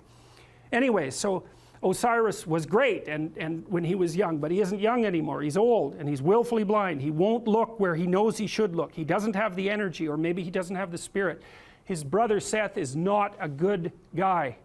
And Osiris knows it, but he underestimates his malevolence and power. And so Seth wants to rule the kingdom. So what does that mean? It's easy. Every stable society is threatened by willful blindness and malevolence, always.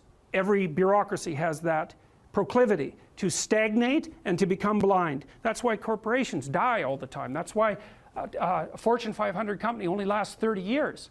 It's why we have to have elections. It's to stop the dead from staying in control for too long.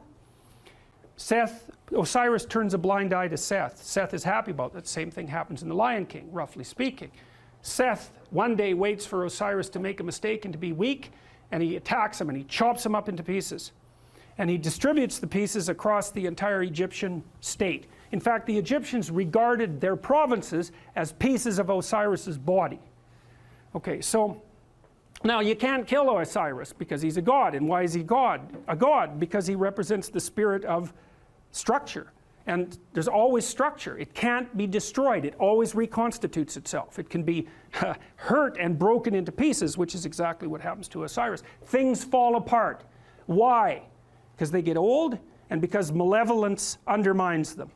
That's what the Egyptians were trying to sort out. Okay, so Seth distributes his Osiris all over Egypt, so he can't get himself back together, right? Things fall apart and they can't be brought back together.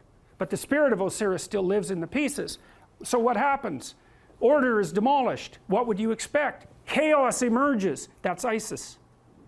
Isis is queen of the underworld. She's Osiris's wife. Order and chaos, just like the yin and the yang. Order collapses, up comes the queen of the underworld. She's looking for order. Chaos cries out for order. She's looking for order. She goes all around Egypt trying to put Osiris back together. It's a state of chaos. She finds his phallus. She makes herself pregnant with it. And what does that mean? Well, it means it's like Geppetto in the belly of the whale. That thing has the potential to reemerge. The thing that collapses into its pieces is still alive. It can unite with the chaos and produce something new. That's the story of the dissolution of structure into chaos and then its revivification. Isis makes herself pregnant. She goes back down to the underworld. She gives birth to Horus. Horus is the Egyptian eye. He's the son of the great father and the great mother. He's a messianic figure. And in fact, much of the mythology that described Horus was extracted without much modification and then attributed to Christ. Very much, and you can read about the parallels. You can read about it online if you want. But there's any number of parallels. And of course, there is the mythology that the Jews came out of Egypt, and of course the Christians emerged from the Jews. And so there was a tremendous influence of Egyptian thinking on the development of these later ideas. And you see pictures of Isis with Horus on her lap that are virtually identical in content and form to the later pictures of Mary with the infant Christ.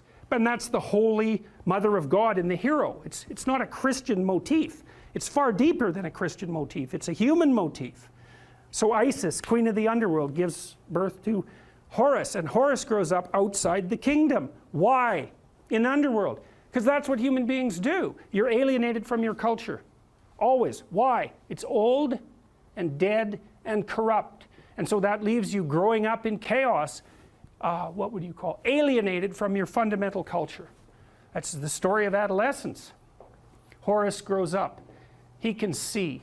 That's what differentiates him from Osiris. That's why he's a falcon. He goes and has a fight with Seth. And now the difference between Osiris and Horus is that Horus does not underestimate Seth. He knows exactly what he's up against. He goes and has a terrible battle with him, trying to get his kingdom back. Something else that's echoed in the Lion King story. And while Horus and Osiris or Seth are fighting, Seth tears out one of his eyes. Now why? Because Seth is the embodiment of destruction and malevolence, and no matter how conscious you are, if you encounter that, even voluntarily, the probability that it's going to damage your consciousness is extraordinarily high. That's why people don't do it. So the eye is torn out, but Seth is defeated, and Horus banishes him to the nether regions of the kingdom. You can't kill him. Why? Because the malevolent, destructive force that threatens states never dies. It's always there. You can only remove it temporarily. Now Horus is king, Pharaoh, king, God. He's got his eye, and so you think, well, he's going to just pop that back in his head, and then he's going to be able to lead. He's going to be able to take his place at the uppermost pantheon of gods properly. But that isn't what he does. He takes his eye and he goes back to the underworld, just like Pinocchio going into the depths to rescue Geppetto. And down there is the spirit of Osiris, who's extant as a kind of half-dead ghost. And he gives Osiris his eye. Now Osiris can see. So what does that mean? You go down into the chaotic, when threatened by malevolence, even to the point of damage to your consciousness. You go down into the chaos and you find the dead spirit of your tradition and you give it vision. And so, provided with vision, Osiris regenerates, and then Osiris and Horus go back up to the world, linked together and rule jointly. And the Egyptians believed that the Pharaoh, who had an immortal spirit, was the embodiment of the conjunction of Horus and Osiris. And that's what gave him sovereignty. And so you think about how brilliant that is. The Egyptians are trying to puzzle out Who should lead? Who should be Pharaoh? And what do you have to be if you're going to be Pharaoh in order for things to work? You have to be awake to malevolence and chaos, and you have to embody your tradition. And that puts you at the highest pinnacle of the dominant structure. And that's the same as, it's the same thing. It's the same thing as the battle between the gods across centuries or eons and the emergence of the highest possible moral virtue as a consequence of that competition. It's the eye on the top of the pyramid, right? It's, you know, in the Washington Monument, there's a cap on the Washington Monument. The top of the Washington Monument is a pyramid. At the top of the pyramid is a cap. It's made out of aluminum. And the reason it's made out of aluminum is because when they made the Washington Monument, it was the most valuable metal known. And so what does it mean? It means there's a pyramid and there's something at the top of it. But the thing that's at the top of the pyramid isn't the same as the rest of the pyramid. That's the thing. The pyramid exists. There's a dominance hierarchy. Something climbs up to the top. But it's not just at the top of one pyramid. It's at the top of all of them. The thing that rises to the top of any given pyramid is the same thing that can dominate all pyramids. It isn't good enough to be the best at a dominance hierarchy. What you want to be is the best at the set of all possible dominance hierarchies. Right. And that's the thing that's gold at the top of the pyramid, and that's the eye. That's what the Egyptians figured out. And what does that mean? It means the thing that puts you at the top is attention. Pay attention. Keep your eyes open. It's not the same as thinking. It's not the same thing. It's like watching. And the thing about human beings is we can see. We can see better than any other creature except birds of prey. And so our capacity to see is in fact what we use in the world. Our brains are actually organized around vision, unlike most animals. Their brains are organized around smell, not us.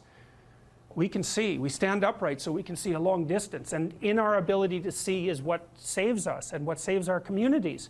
And that's what these stories are trying to portray.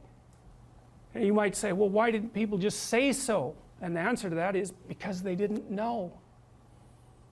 It took a long time to figure it out. Forever. It's taken forever to figure it out.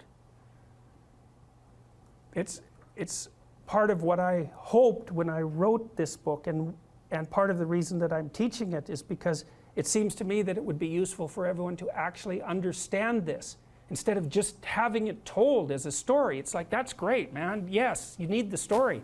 But why not also just understand it?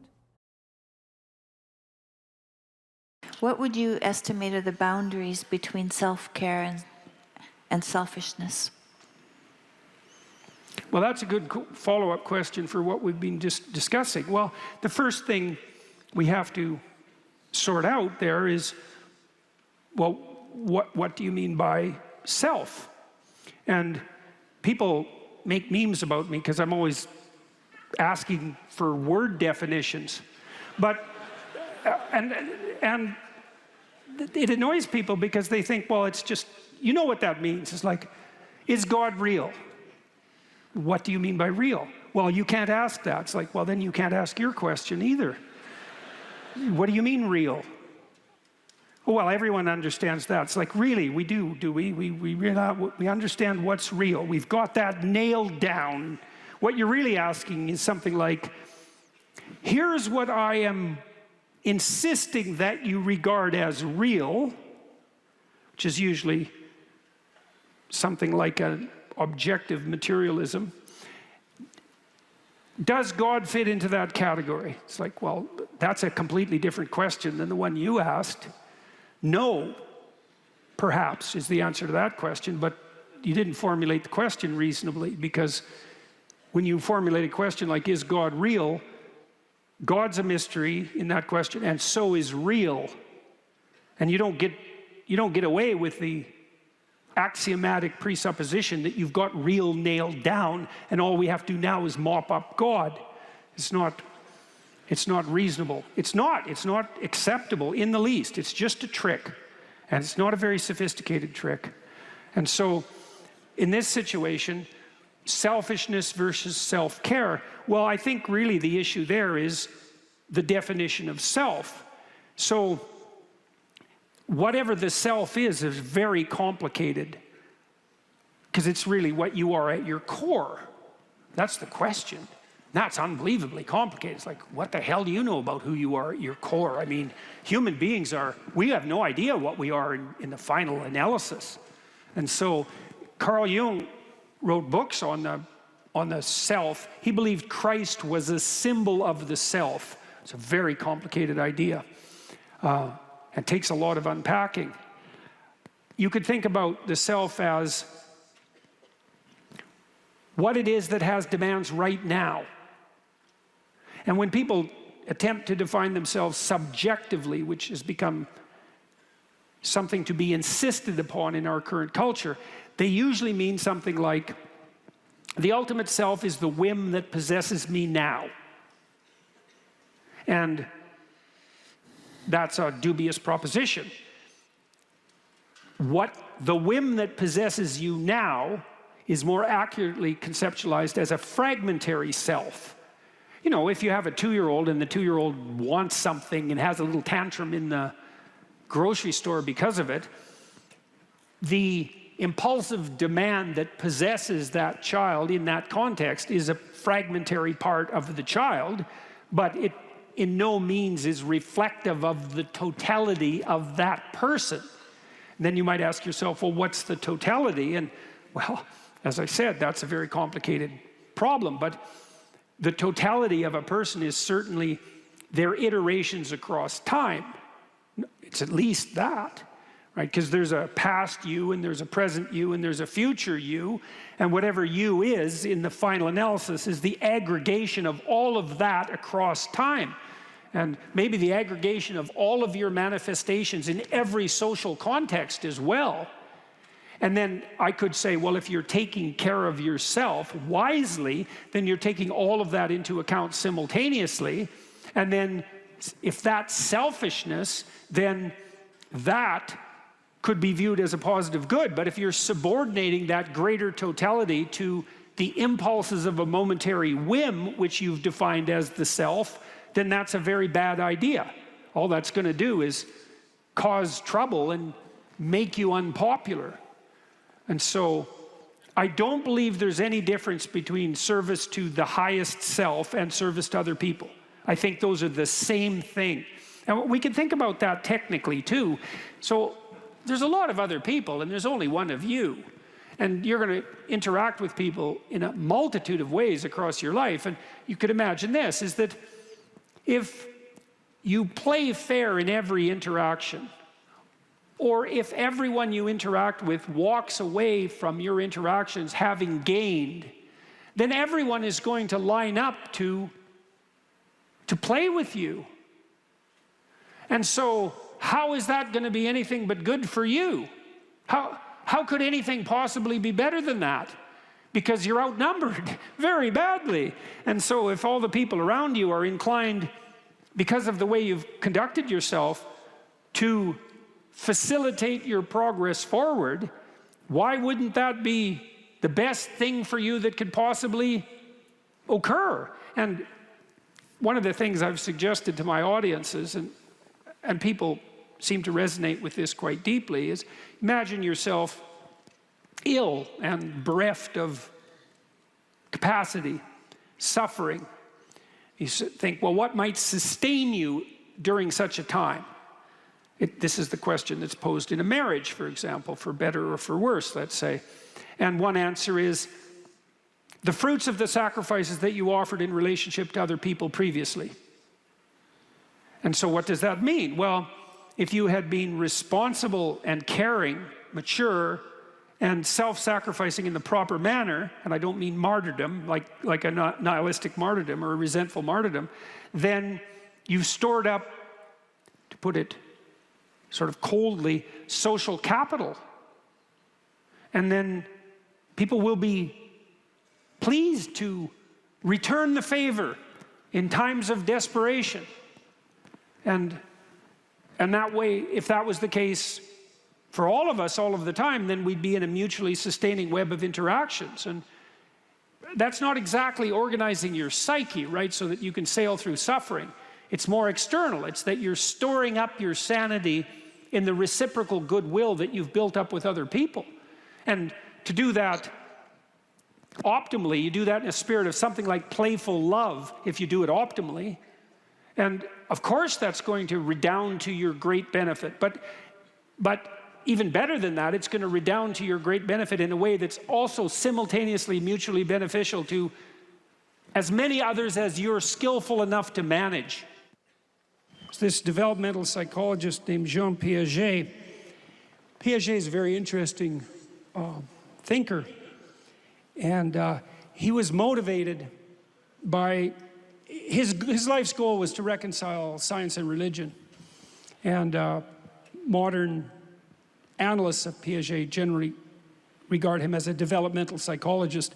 But he described himself as a genetic epistemologist. And by genetic, he meant one who analyzes the genesis of things or their beginning. And by epistemologist, he meant someone who analyzes structures of knowledge. And so what Piaget was trying to do was to understand how our structures of knowledge developed across time. He thought if you wanted to pursue philosophy, and even more deeply, let's say theology, then it would make sense to look at how knowledge structures develop from childhood forward, because they're simpler in childhood and you might be able to understand them better than having to dive right into adult cognition.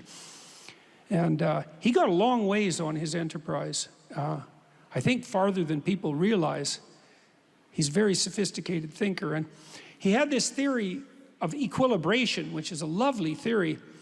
So an equilibrated system will maintain itself without outside compulsion. And you might think, well, that's what you want in a political system, right? Because you want to live in a state that you want to live in. And you all, in fact, live in a state, I don't mean California, I mean the United States. And California less so lately, by the way.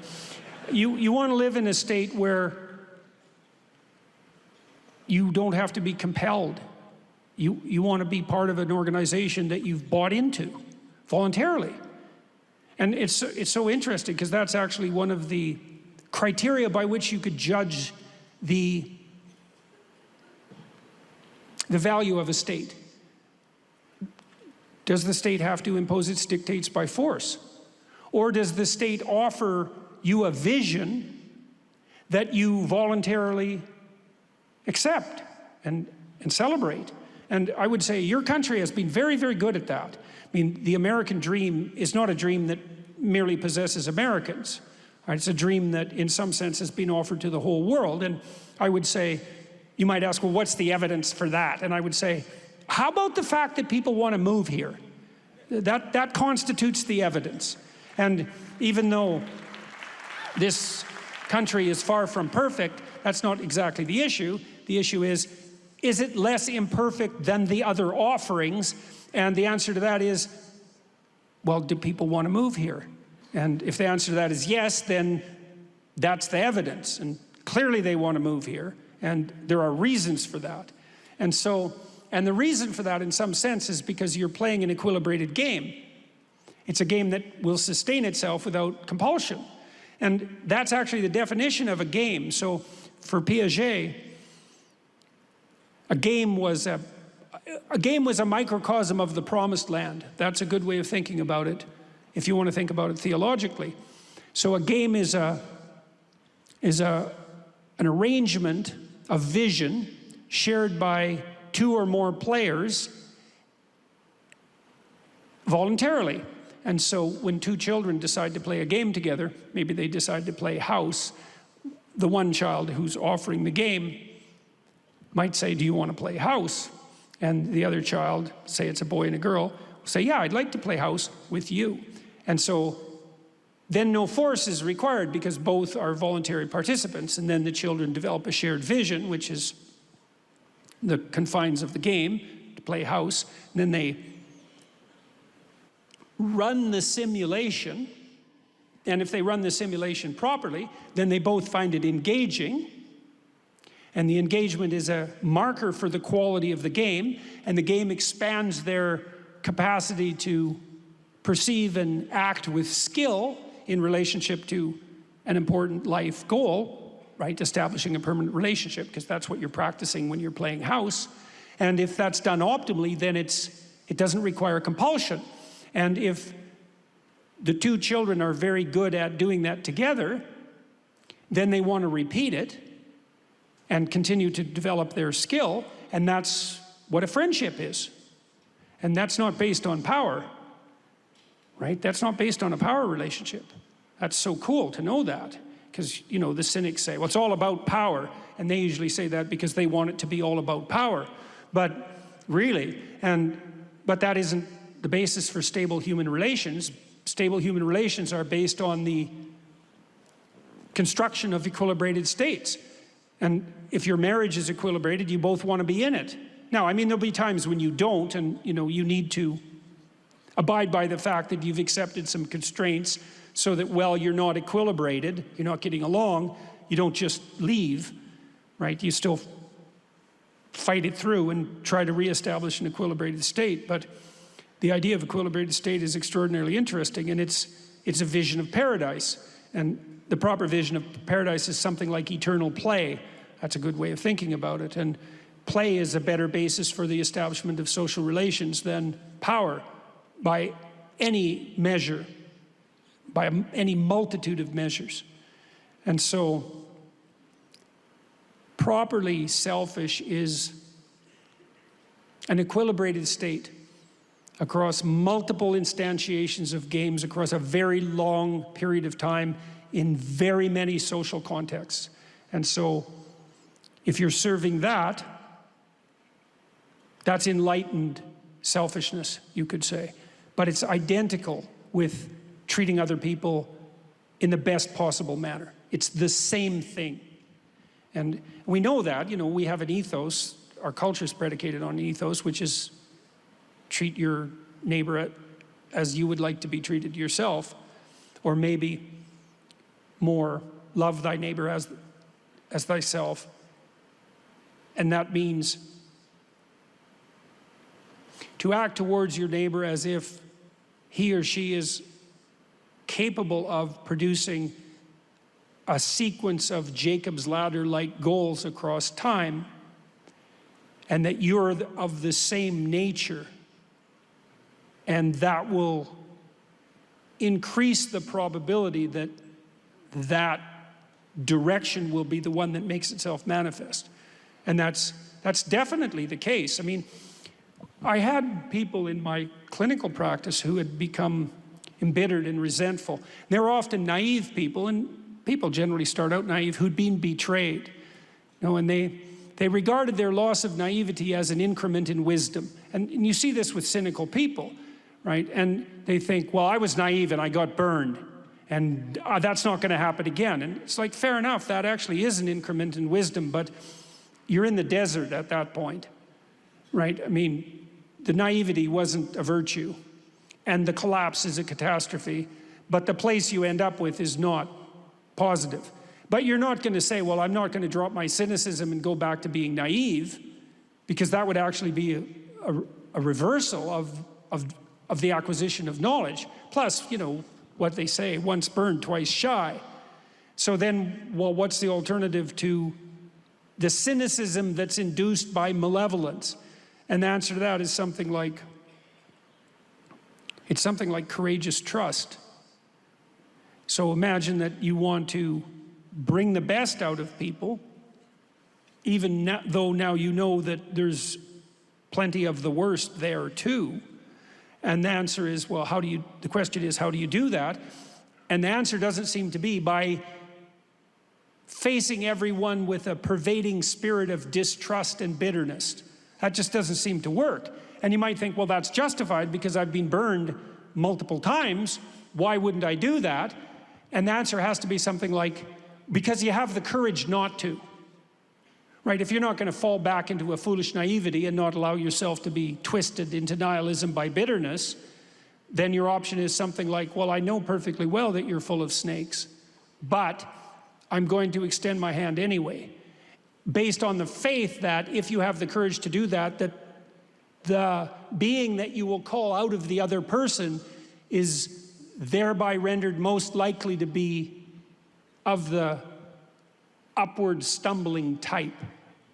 And I think that's the case. You know, you see people who are very sophisticated in their perceptions and social ability, and they can interact even with people who are quite corrupt and still increase the probability quite dramatically that the interaction will be positive. And that's part of that impulse towards the development of an equilibrated state. And so to reach out your hand like that to your fallen brother, let's say, without being naive, that's part and parcel of acting out that highest order conception of the self. That's the logos. That's how that works. So that's an answer to that question.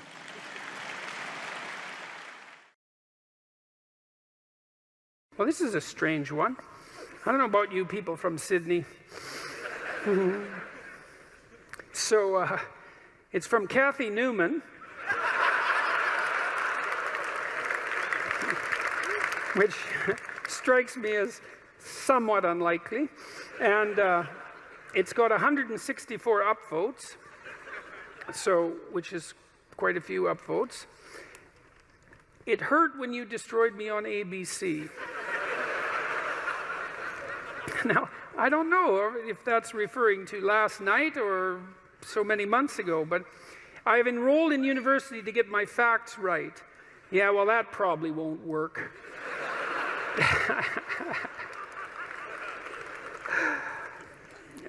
Thank you for enlightening my soul.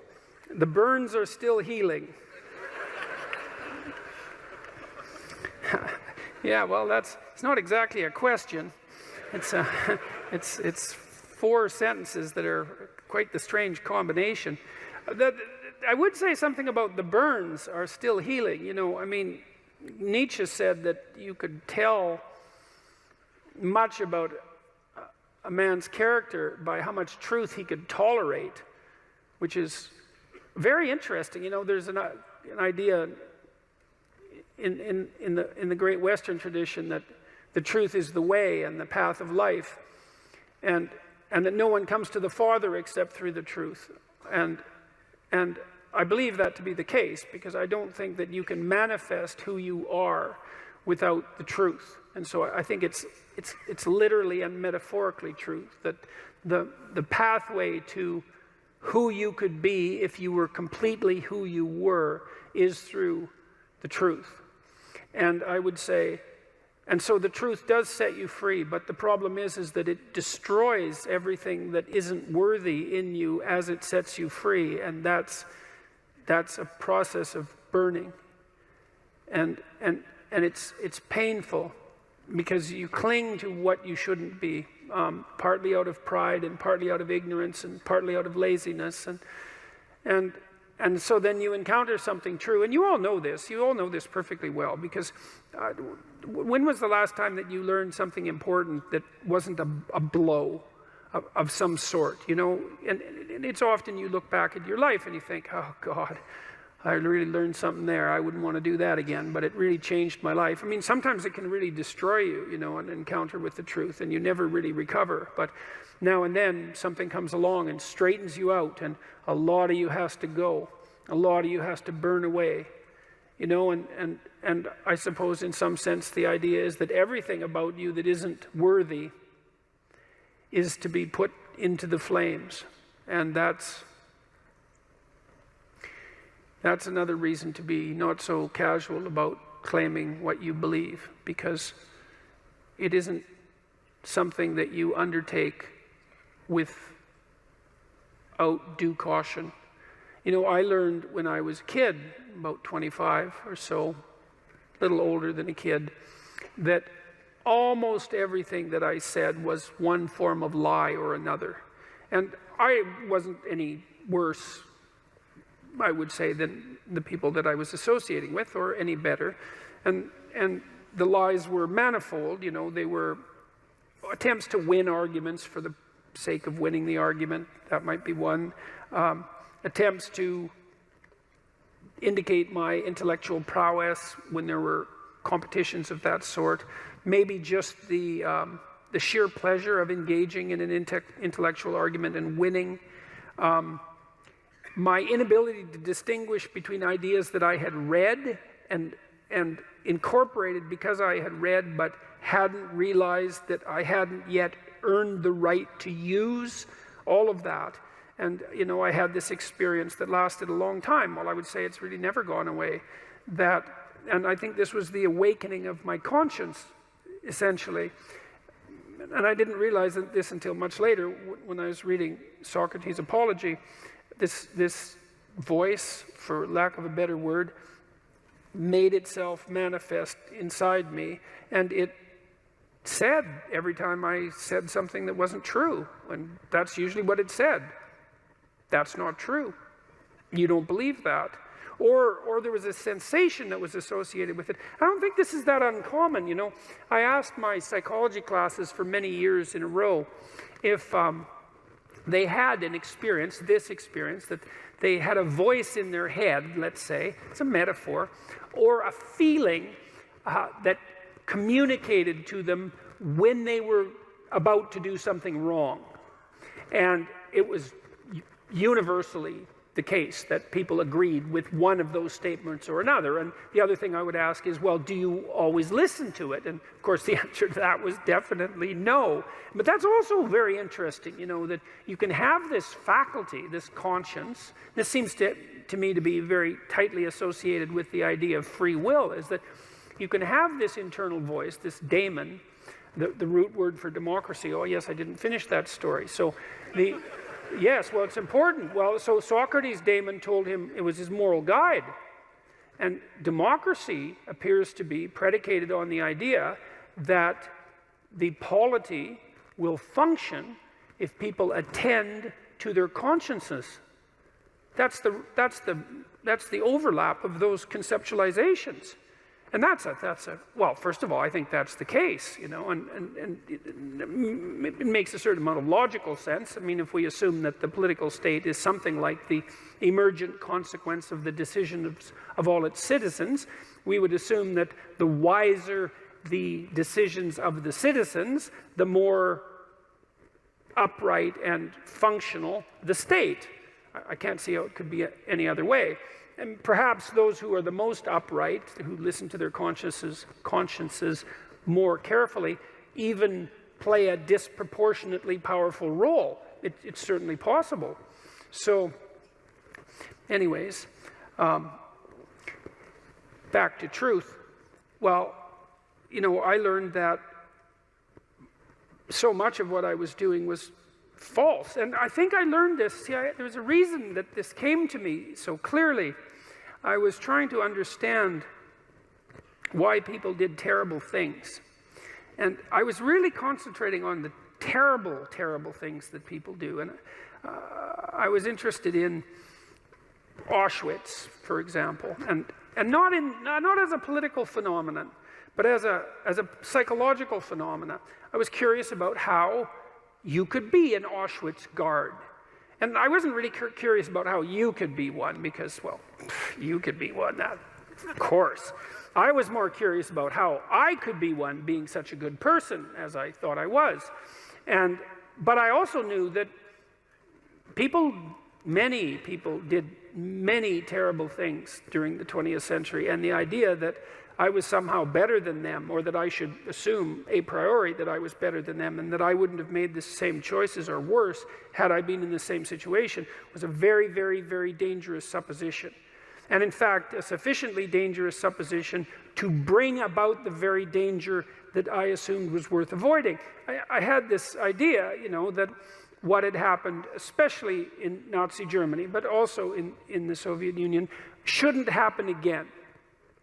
That what we needed to do, because of what happened in the 20th century, especially because we also managed to create hydrogen bombs, that we had become so technologically powerful that there wasn't time for that anymore, that time for that was over, and that we really needed to understand why it happened, and that perhaps we could go deep enough in that understanding, which is, I think, what happens when you go deep into understanding, so that you could stop it. Because if you understand the problem, maybe you can solve it. You know, and at least in part, I came to believe that the problem was, as Solzhenitsyn said, that the problem is that the line between good and evil runs down every human heart. And I was reading Jung at the same time, you know, and he believed that the human soul was a tree whose roots grew all the way to hell, and believed also that in the full investigation of the shadow, which was the dark side of the human psyche, was that it was bottomless, essentially, that it was like an experience of hell. And that also struck me as true. And that the way to stop those sorts of things from happening was to stop yourself from being the sort of person who would do it, who would even start to do it. Because the other thing you learn when you learn about atrocities of that sort, you could read Ordinary Men, by the way, which is an unbelievably great study of exactly this sort of phenomenon. It's on my book list on my website. It's about a group of German policemen who were turned into brutal murderers over a period of months when they went into Poland after the Germans had marched through. And they were just ordinary middle-class men. And they weren't forced into this by their leadership, by the way, either, which was one of the things that makes the book so interesting. So for me, it was a matter of understanding that if we want this sort of thing to not happen anymore, then we have to start to become the sort of people who wouldn't do it, which seems rather self-evident, all things considered, unless, you know, you believe that we're the pawns of social forces, for example, like the Marxists do. And I don't believe that, because we're also the creator of social forces.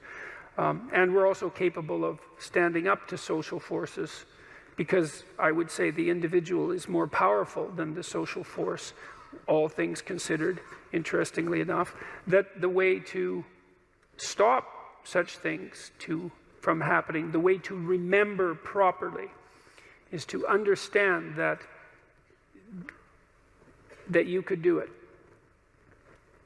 that you could do those terrible things, because the people who did them were like you, and that the way out of that is to stop being like that. And the way you stop being like that is, well, at least in part, by ceasing to tell yourself lies that you don't believe in, and that you know you shouldn't act out. And, you know, and that's made a huge difference in my life, for better or for worse. I mean, it was a very uncanny experience, I would say, because it's very discombobulating to experience yourself as fragmented enough so that much of what you do and say is actually false. It's a lot of work to clean that up, a lot. But the consequences are, in principle,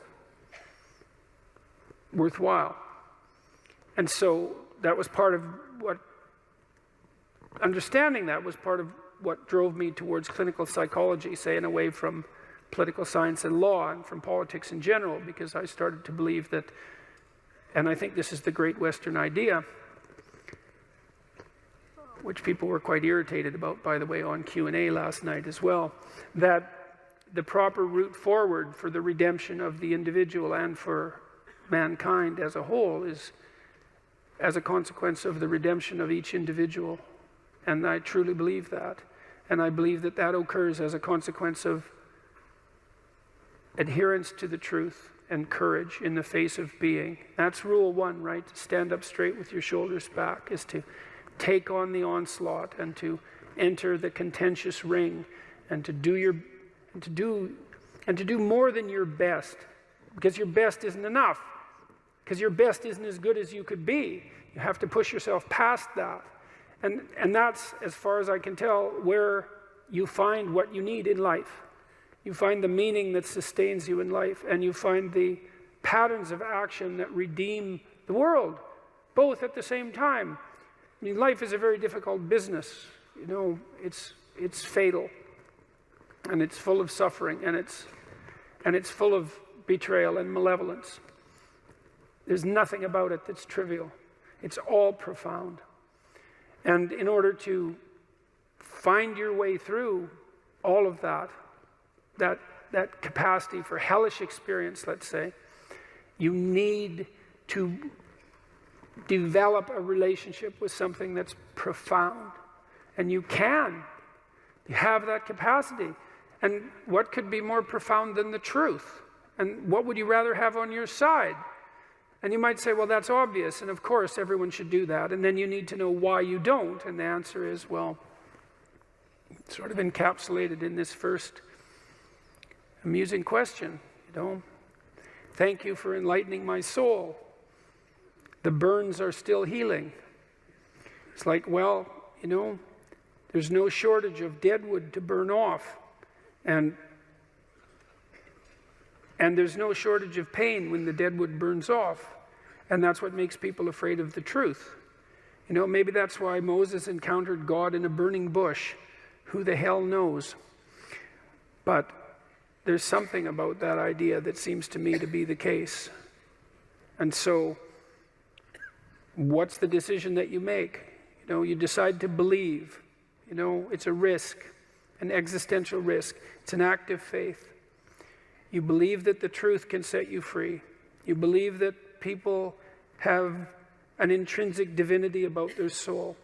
You decide that you're going to live in that manner and that you're going to let everything about yourself that isn't worthy of that goal die.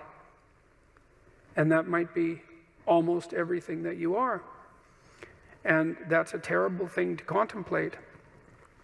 The only thing that's worse, I would say, is the alternative. Because the alternative is the sorts of hells that we managed to produce around us and that we produced with particular expertise during the totalitarian regimes of the 20th century. And it would be a good thing if we decided collectively and individually not to go back there again.